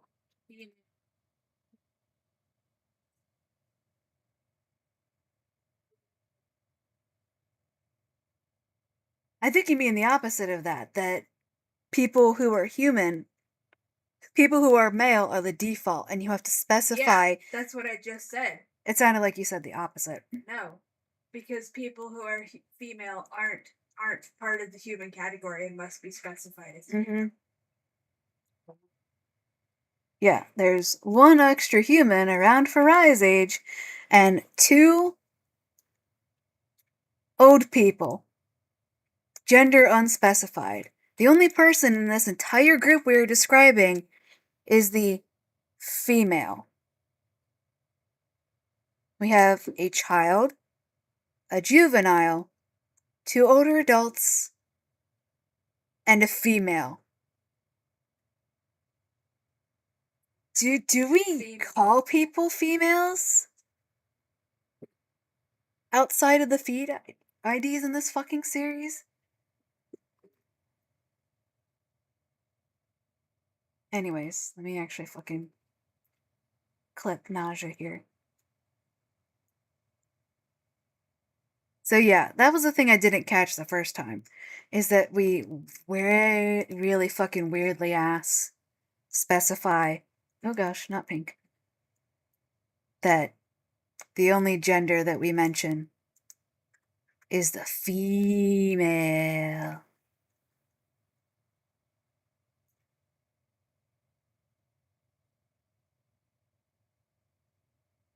So this is the group of 5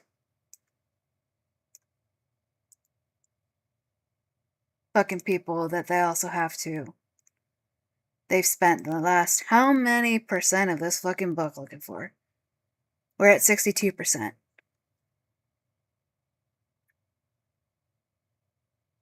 And it's just like, there should be 5 people there. One small human even smaller than Sophie. One juvenile human who was taller and probably older. 2 humans circa Naj's age, and 1 female human circa Farai's age. The 3 adult humans present did not match the descriptions, ages, or images that Leonide had provided, and the drone scan indicated energy sources and materials common to concealed hand weapons. The hostiles had gotten here ahead of us. New parenthesis, and it's an emotion check. Little kitty baby, you were gonna rip that curtain down. Emotion check. Just. Fuck. We had tried so fucking hard. End parenthesis, end emotion check. Start parenthesis, start emotion check. Emotion check. Farai was going to be disappointed. I had wanted to nail this, and it was a disaster. End parenthesis, end emotion check. New parenthesis. Why was disappointing Farai an issue in the first place? Why was I mad at her for me wanting not to disrupt... Why was I mad at her for me wanting not to disappoint her and failing? That was completely irrational. End parenthesis. New parenthesis. Emotion checks suck. How am I supposed to analyze something that has no inherent rationality in the first place?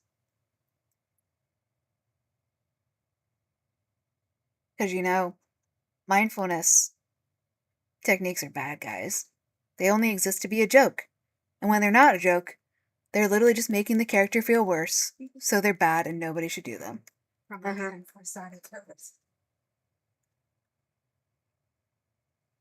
I sent the drone on a scouting run through the apartment, staying close to the upper wall junction so the humans wouldn't notice it. It didn't detect any cameras, but it picked up active comm equipment.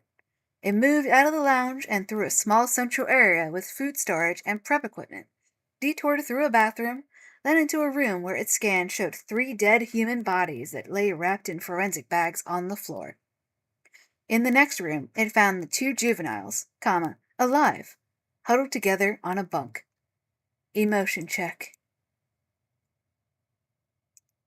If they had all been dead, we could have just left. I didn't know what to feel about that. So why is it an emotion check, huh? That was also a parenthesis. End parenthesis, end emotion check. Start parenthesis.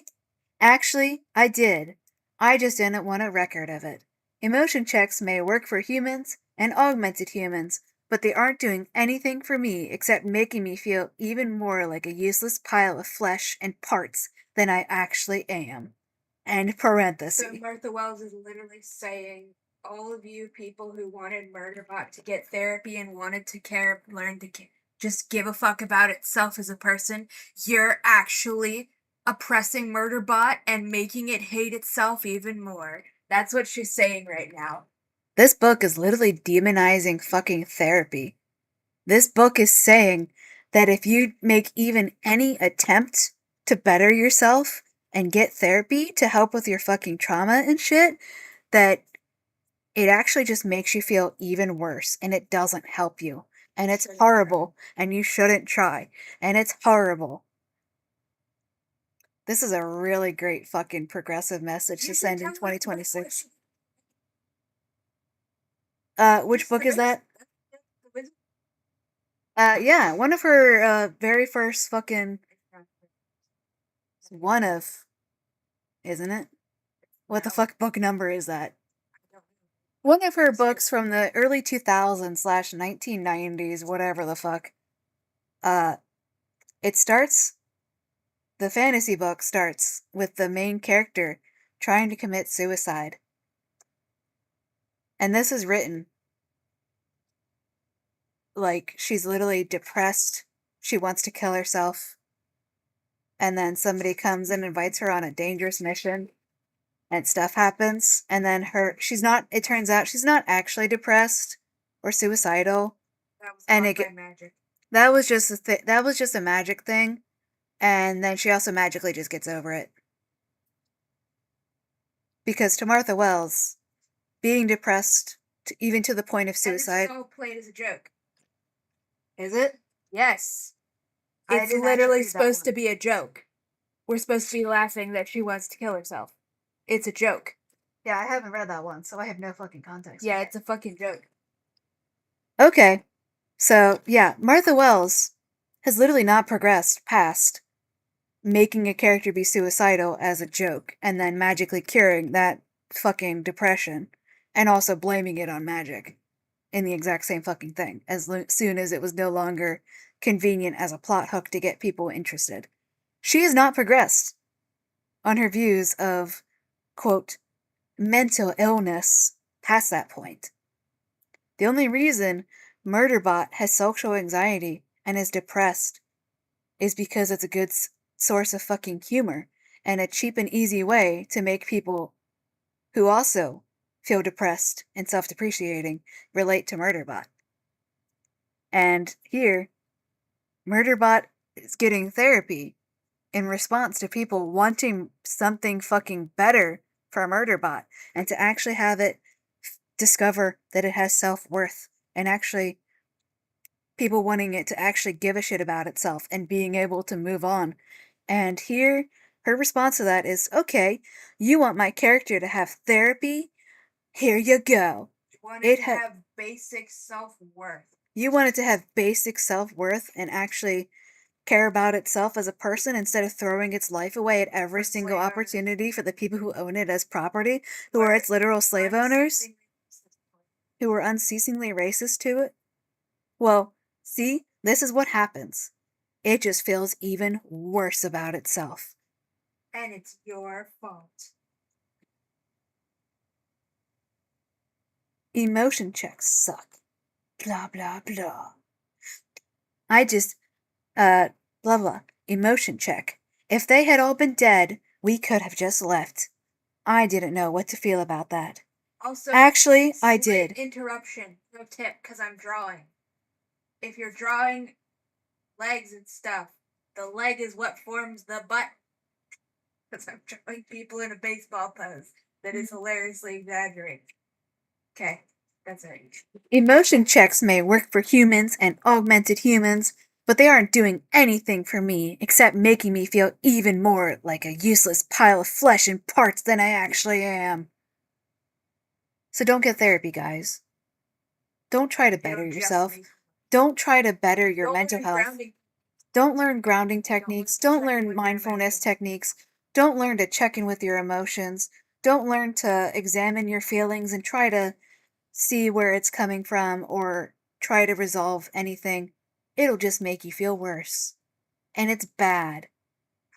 And this message, and the message of this book will not change for the entire rest of it, because emotion checks will continue to either be the source of a self-depreciating joke that we're supposed to find hilarious, or it'll be demonized, or the few very extreme few times where it's expressing a positive emotion, it doesn't even express a positive emotion. It'll just say, yeah, that. And okay, this thought is even worse. If the hostiles wanted to eliminate Leonide's family as a message to the other Barisha's Transit employees or their rival faction of supervisors or whatever, why not kill all of them and leave? Mission accomplished. Because they knew someone had been with / tried to help Leonide at the previous safe house, and they wanted to know who it was, or make an example of them too. New parenthesis. I know I said it was always a possibility, but I didn't think it was going to actually fucking happen. End parenthesis. This led to a lot of questions. Did they know it was me / a sec unit? That chance was only in the upper 30s. That's not how they, new parenthesis, in general, end parenthesis, think sec units work, and there was no evidence yet that the hostiles had brought in sec units. Is Murderbot just standing here monologuing about this? Yes. That they had brought in sec unit, parenthesis, S, parenthesis, That only counts as one. Here to deal with me, new parenthesis. If they had, and not stationed them inside the target apartment, then that was some bad planning, end parenthesis. I needed a plan too. Option 1, which has parentheses. I could tell Farai that Leonid's family were all dead. It was safer. It was sensible. My job was keeping my clients safe. AKA, my slave owners! My precious, precious slave owners who treat me like fucking shit. Emotion check, which is a parenthesis and a green line. Oh, there we go. Where'd you go? Emotion check. Then why does it feel so awful? End emotion check and end parenthesis. Which, see? Notice how that's not an emotion check. Then why does it feel so awful is not you checking in with your emotions. It's just making fun of it, and it's supposed to be funny and or self-depreciating. Option 2, which is has parentheses. I could tell Farai they were all dead and alter my memory archive so I believed it was true. Martha Wells has no fucking clue how to write and what she just did. So now I'm talking about me and you, we can claim literally anything happened in this series now, and so can everybody else, and then we can just say, and then Murderbot made it, forget it, that happened. We can just do that now. She's completely somebody. It's the Ianto Jones effect! From the Torchwood expanded universe from Big Finish. Here's a small tangent for you guys. There's some character in Torchwood who's got some similar kind of fucking accent. I don't think he's a British person. So anyways, let's repeat that sentence again. I could tell Farai that they were all dead and alter my memory archive, so I believed it was true. This is a random ass fucking statement that Martha Wells is making in the second to last book of this entire goddamn fucking series because she's really bad at writing and she doesn't understand what the actual implications of this is, and that you can't just kind of pull this fucking shit out of nowhere just for cheap drama. Yeah, you can't just pull this shit out of nowhere just because you want to make a character sound more desperate than they actually are. This is the Ianto Jones effect, and it's not even... it doesn't even go through with it, but this statement cannot be erased from the entire rest of the continuity of this series. Congrats! This is what happens when you're a bad writer. In the case of Torchwood, they were not doing it as bad writing. They were taking an existing concept from the show and saying, you know what? How do we make this even more fucked up?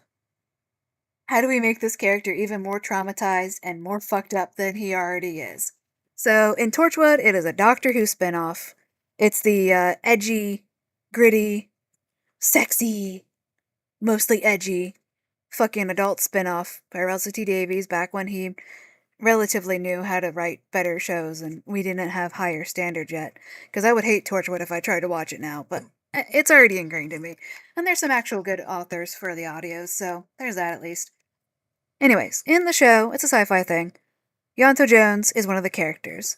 There's a bottle episode where a alien who survives off of memories infiltrates the team that Ianto is part of, and creates his this alien guy.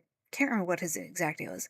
All you need to know is he replaces people's memories so that they remember him existing, and that's how he keeps himself fed and all this shit.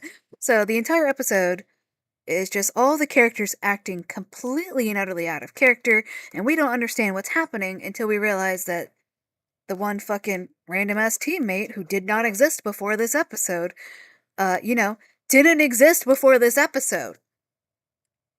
And unlike fucking Martha Wells, he's not retconned into the entire continuity. We're not just told, oh yeah, that's, Adam? I think? I feel like that was his name. Adam, because like Adam and Eve shit, but not really. Anyways, I'm pretty sure his name was Adam.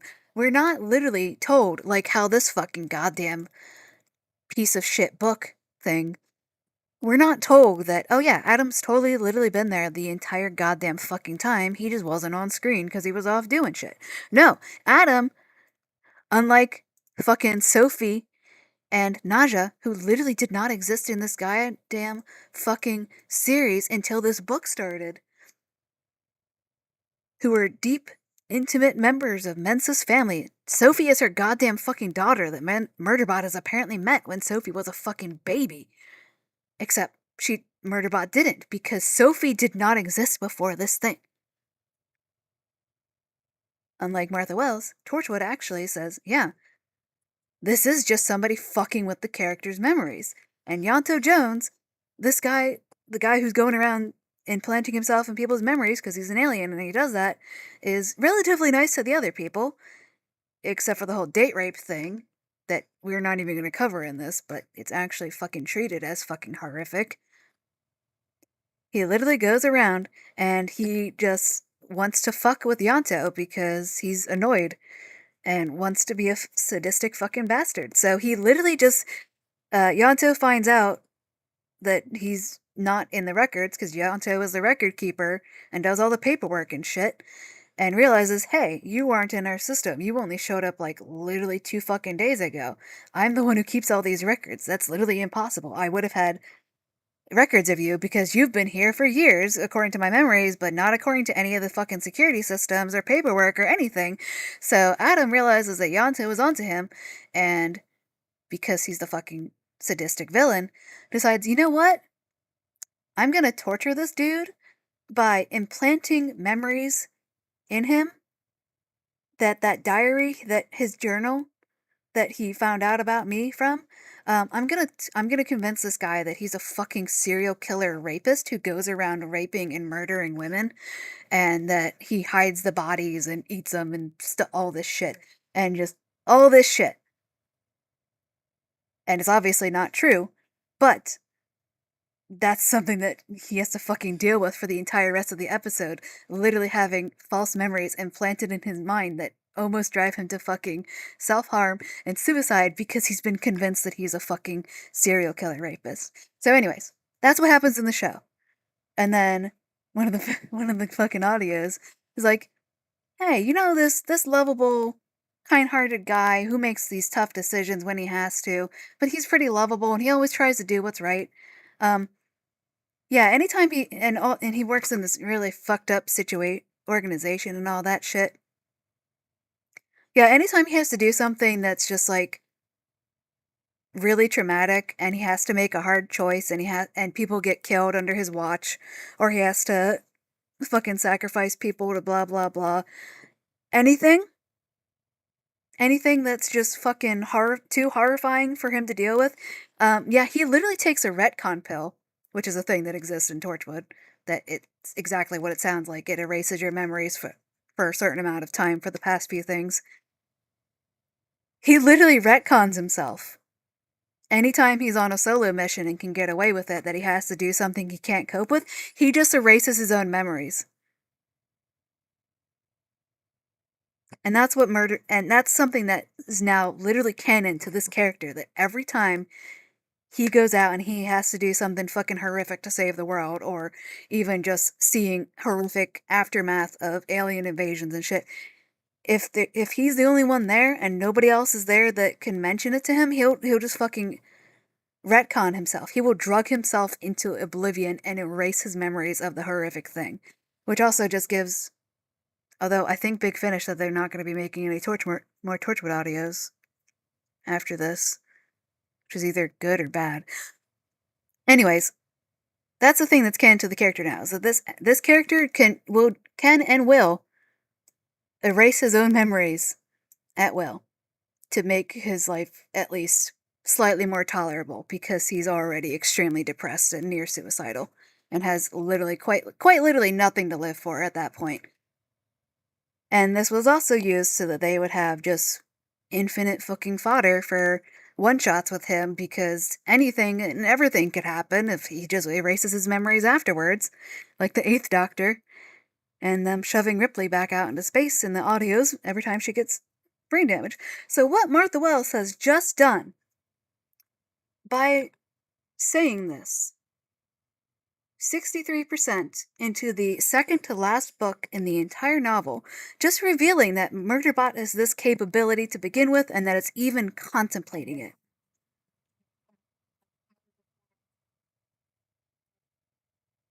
Yep. I could tell for Rye that they were all dead and alter my memory archive, so I believed it was true. This is not something you can have your character think. You can't do this. Not this casually, not this far into a series. And even if you immediately refute it, which we do in this, it's already out there. You can't close Pandora's box. You have just revealed that Murderbot is willing and able to alter its own memories of events to make itself feel better and suit its own fucking motivations. I could tell for Ryan they were all dead and alter my memory archive, so I believed it was true. Risk assessment just hit the roof. I'm not sure I like having risk assessment be more accurate. It keeps scaring the shit out of me. I know doing something basically terrible and then lying to myself about it by altering my memory archive would change me. Not in a good way. Yeah, when you put it like that, it seems really obvious. And that also just makes it worse because I don't even know when the fuck she was trying to say that risk assessment's been broken. But if risk assessment is now quote unquote fixed, even though it didn't fix it, it just made a note to itself to check it later and then it never did. That also is telling us that every single other time that Murderbot has possibly thought of this, that risk assessment was broken and didn't give it an alert about how bad of an idea that was. Which is just making it worse because that means how many times has Murderbot been willing and able and gone through with altering its own memory archives? How many times? Because now we don't know. It only just now fixed risk assessment earlier in this book, somewhere off screen in between saying I should do that and then it happening, apparently. Which means it wasn't giving it an alert and saying don't do that, that's a bad idea before. Which means, because it's thinking this now, that it's gone through with it before. That's what happens when you open goddamn fucking Pandora's box. You can't fucking close it again. That possibility will always be there. And it will ruin the entire rest of the fucking story. I can guarantee you it's not going to come up in the last book because this possibility doesn't even get mentioned in the rest of this one. Just like the fucking MacGuffin that I forgot about and she forgot about. And I remembered, but she did not. Would you like to comment? Nope.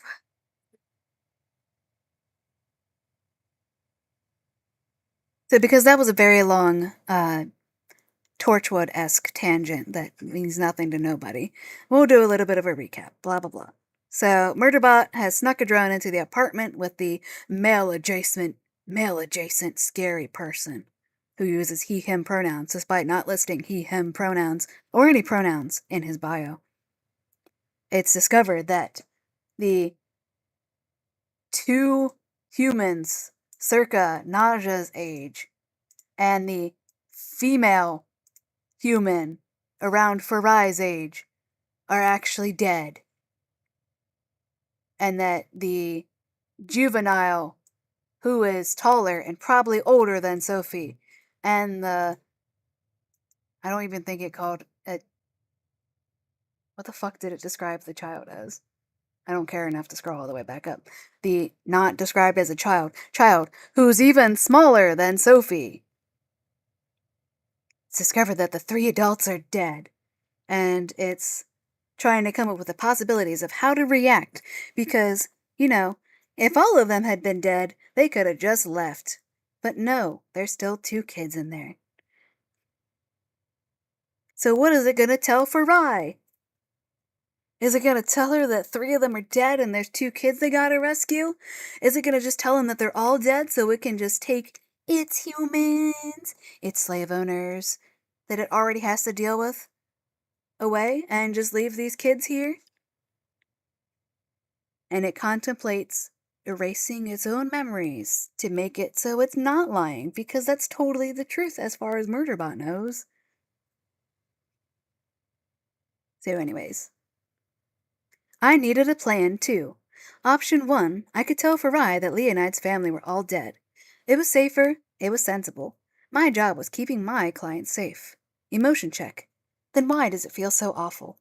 Option 2, I could tell Farai that they were all dead and alter my memory archive so I believed it was true.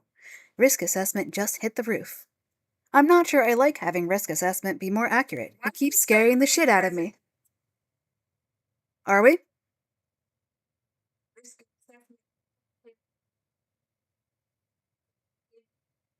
Mm-hmm.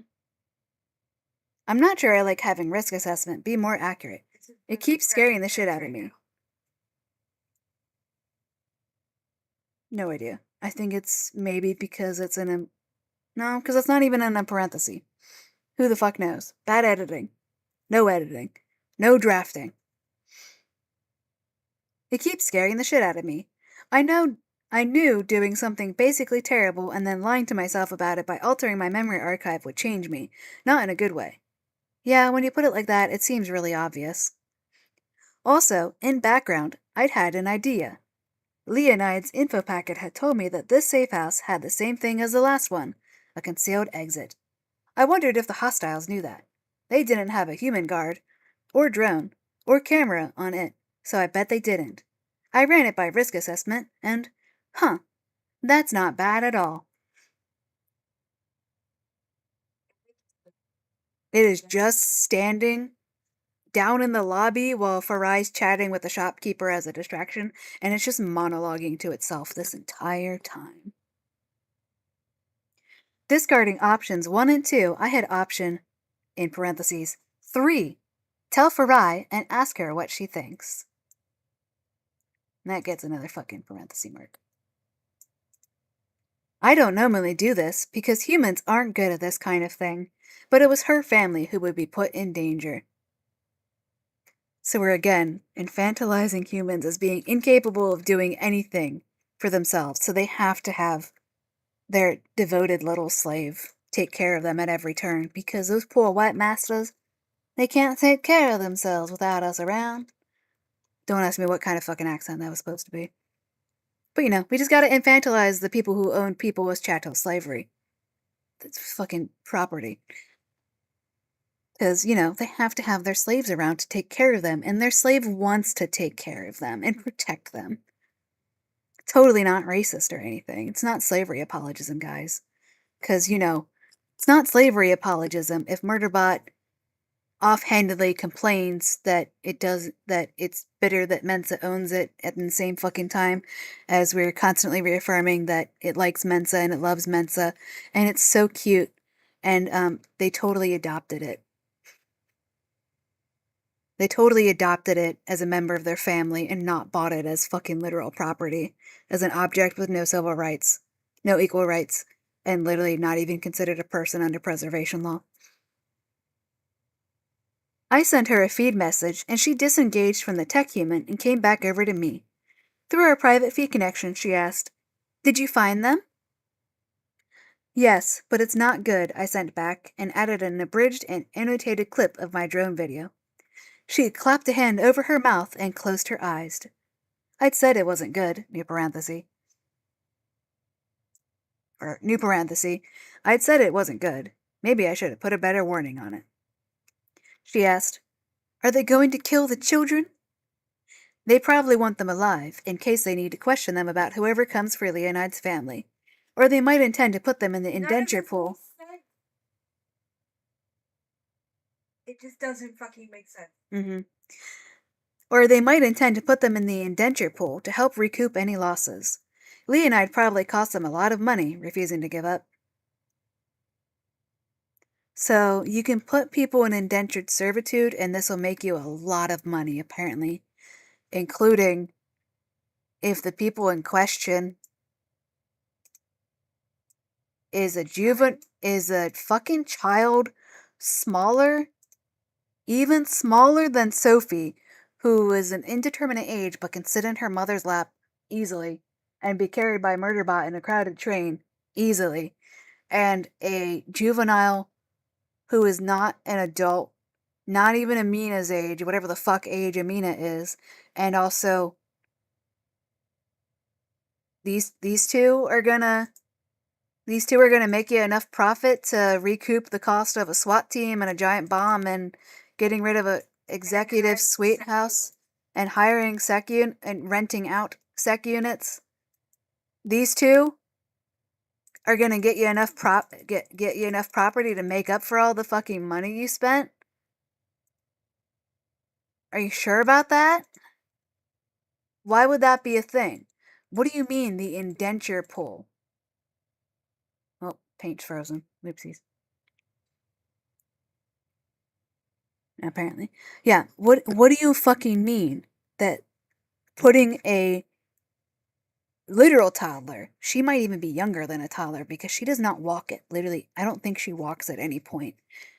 And is able to string together sentences, but literally is even fucking lower than fucking Sophie. This kid is pretty much a fucking baby who can string together some whole sentences, and the other one is a fucking surly little teenager who's maybe not even a teenager, might be a fucking preteen. And putting them into the indenture pool to help recoup any losses of blowing up an entire goddamn fucking safe house that is meant to be used for the CEOs of the company. Your own property and your own safe house that you blew up, and you rented out 2 different sec units, and you had all these security people that you have to pay, and you're going on a fucking goose chase with multiple security teams that you've paid money for throughout multiple countries within this goddamn fucking space station. And you think putting a literal fucking infant and a preteen in the indenture pool is the way that it's phrased to help recoup loss. Leonide probably cost them a lot of money, refusing to give up. Literally none of this fucking makes sense. But you shouldn't apply logic to Martha Wells stories because that just makes everything worse, she says. And she's right. It does. It does make everything worse because she's such a fucking shit writer. And doesn't care about the books that she's publishing for full fucking doorstopper novel prices. She turned half away and pretended to be digging in her bag, trying to hide her expression. I had been watching her with Sentry Drone 8, and I could see her face was a mix of horror and rage. Is there anything we can do? I have a plan to get them out, but I need your help to execute it, I sent. The chances that it will work are good, but it will be dangerous. These hostiles believe in overkill to make a point. I know, she nodded, still pretending to dig in her bag. I saw what was left of Leonide.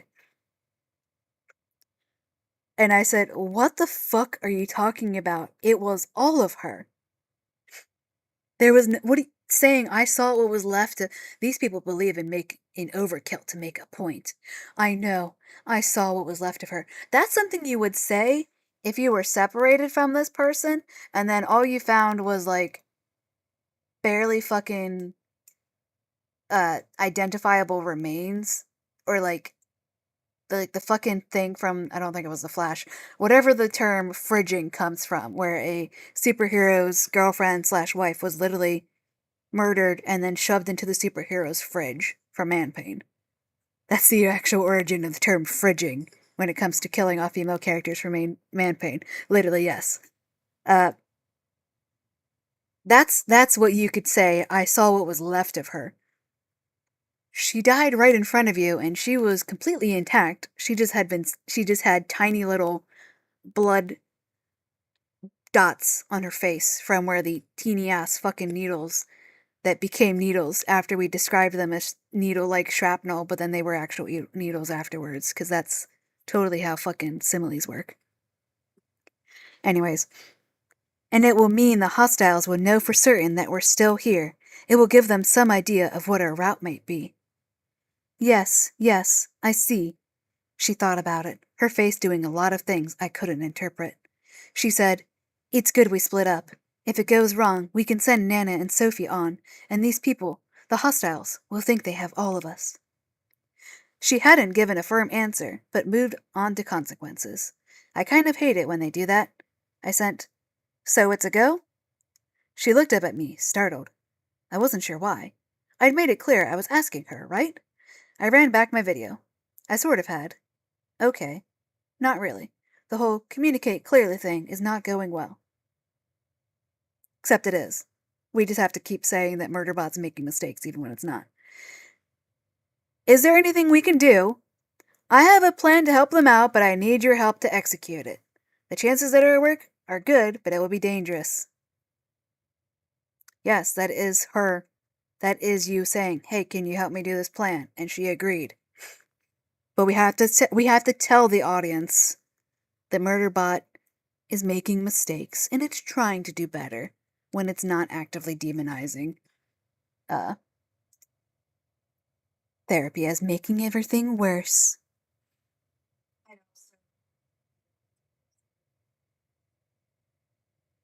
Yeah, we don't do this when it's body puppeting a bunch of enslaved people around. Nope. It's your family at risk. It's your decision. And I like how, do you like and notice how we've transformed from Murderbot doesn't want to do this and she is ordering Murderbot to do this because she's its slave owner, to now Murderbot is telling her, it's your decision. Because it's your family at risk. Not me. I'm not at risk. I'm not any kind of participant in this. It's your decision if you want to risk them by me risking my life. Which doesn't risk you at all. There was uncertainty in her expression. It looked like she was struggling, and it looked painful. Maybe I wasn't the only one tempted by the we save our own asses and lie about it and feel bad forever option. Then her jaw firmed and she sent, "Let's go."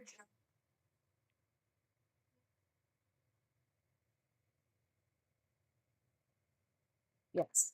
Then her jaw firmed instead of she set her jaw.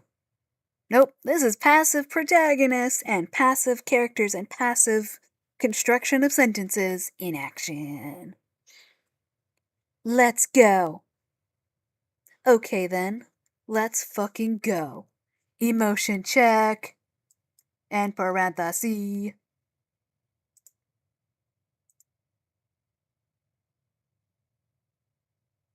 Let's fucking go. Emotion check. Having someone else support your bad decision feels kind of good.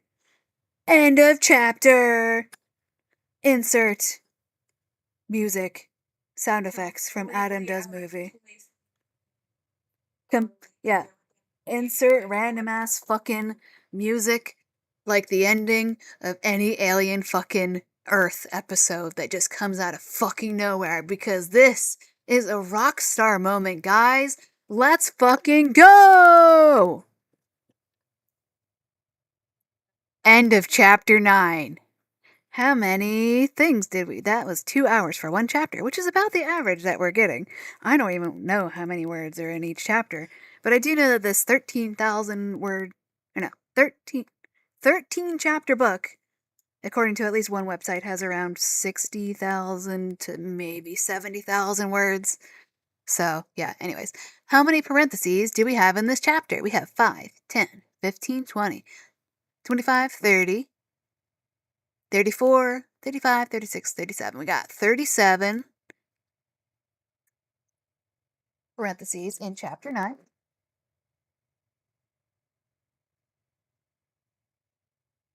We have this fucking bullshit as an example of the parentheses in chapter fucking 9.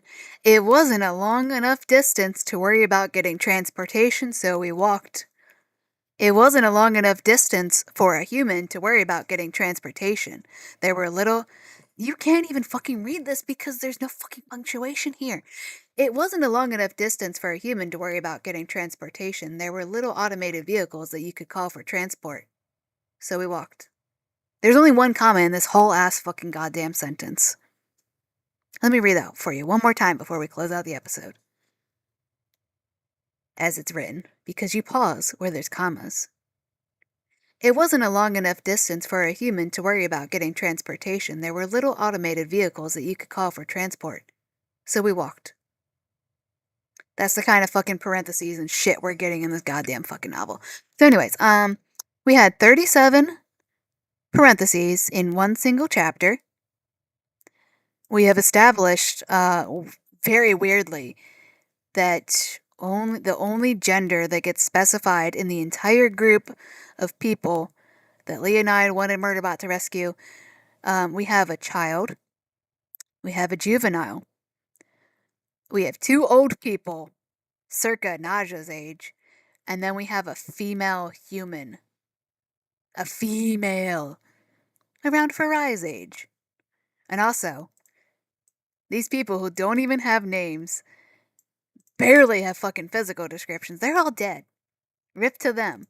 Did any of you guys give any singular fucks when you found out these people were dead?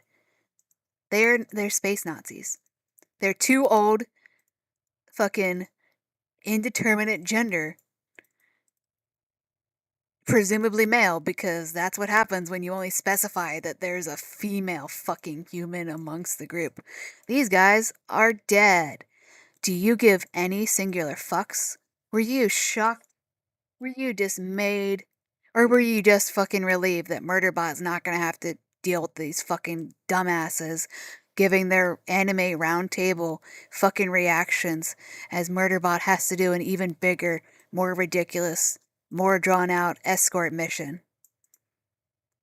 Cause imagine if Murderbot had to deal with two old people circa Naja's age, who also probably have bad knees, probably have even worse knees, because they're not even living in preservation and they have to pay to get fucking surgery. Imagine if we had 3 caricatures of disabled old people who have chronic pain who also refuse to use mobility devices because it's too shameful to use a goddamn fucking mobility device that's already been paid for and does not have a time limit. Imagine if we had to deal with that. So, what's been accomplished in this chapter? We have established that they still have that bag of chips that they bought in chapter 6, which is the only time anything's been set up in this story and then came back in a later chapter.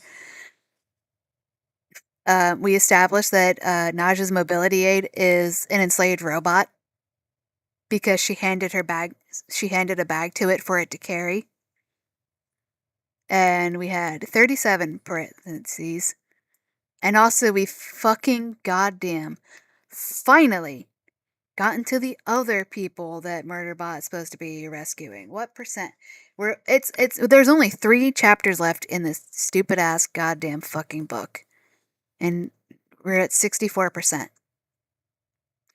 There's only 3 more chapters and it's going to take up 40+% of the book. I don't know about you, but that percentage seems pretty far fucking off for the number of chapters that we have. The last 3 chapters of a book probably should not be enough to make up more than half of the book when it's over 10 chapters long. So yeah, that's it for episode, what is this? Episode 5? Yeah, let's write that down because I will forget that. Episode 5.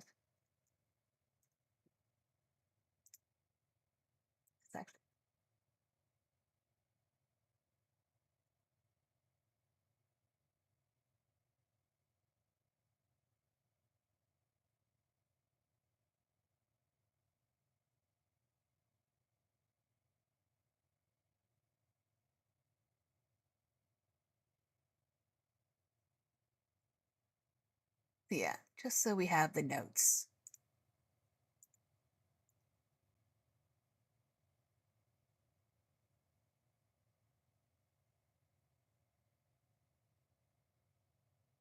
So, chapter 9, we established that Naja's mobility device is an enslaved person who was handed a purse to carry for these rich motherfuckers. 2, we finally get to the other fucking half of the escort. We finally see the other half of the escort mission on screen. We haven't even met them yet.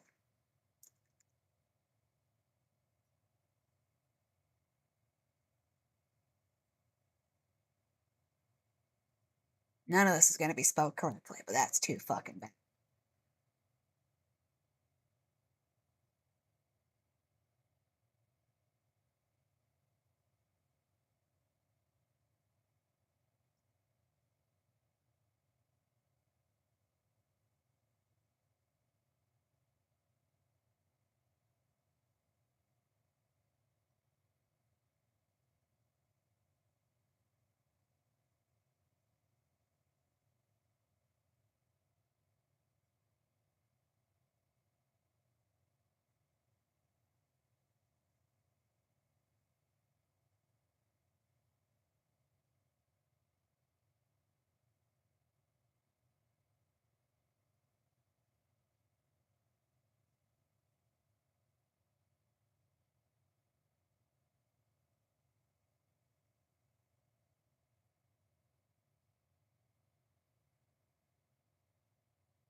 So yeah, not just a mobility device. This is an enslaved person. It's not an inanimate object because they're handing it shit for it to carry. We finally see the other half of the escort mission, and Murderbot becomes Ianto Jones, and Martha Wells opens Pandora's box without any goddamn fucking conceptual understanding of what she's done to her series, all for the sake of momentary drama that exists to, quote RTD2, to generate content. So, there we go.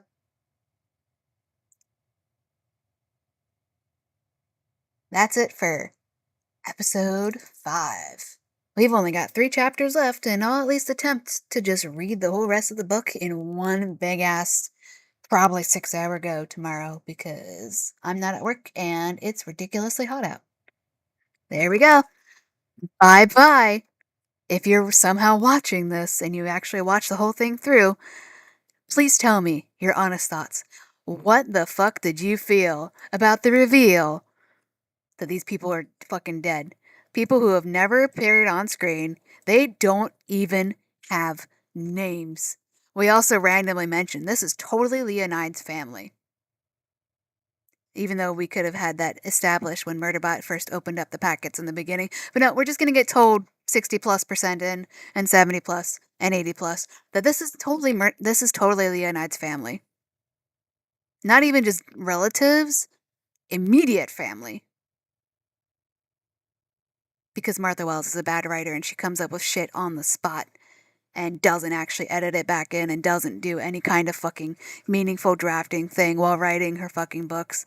And literally nobody at Tor gives enough fucks to actually proofread this shit and make shit actually fucking work. So, whenever we are done this, we will read out the acknowledgments at the end of the book as part of the thing. So you know exactly who Martha Wells is trying to spread the blame around for the fact that she gave this to them for them to publish in the first place. Bye bye.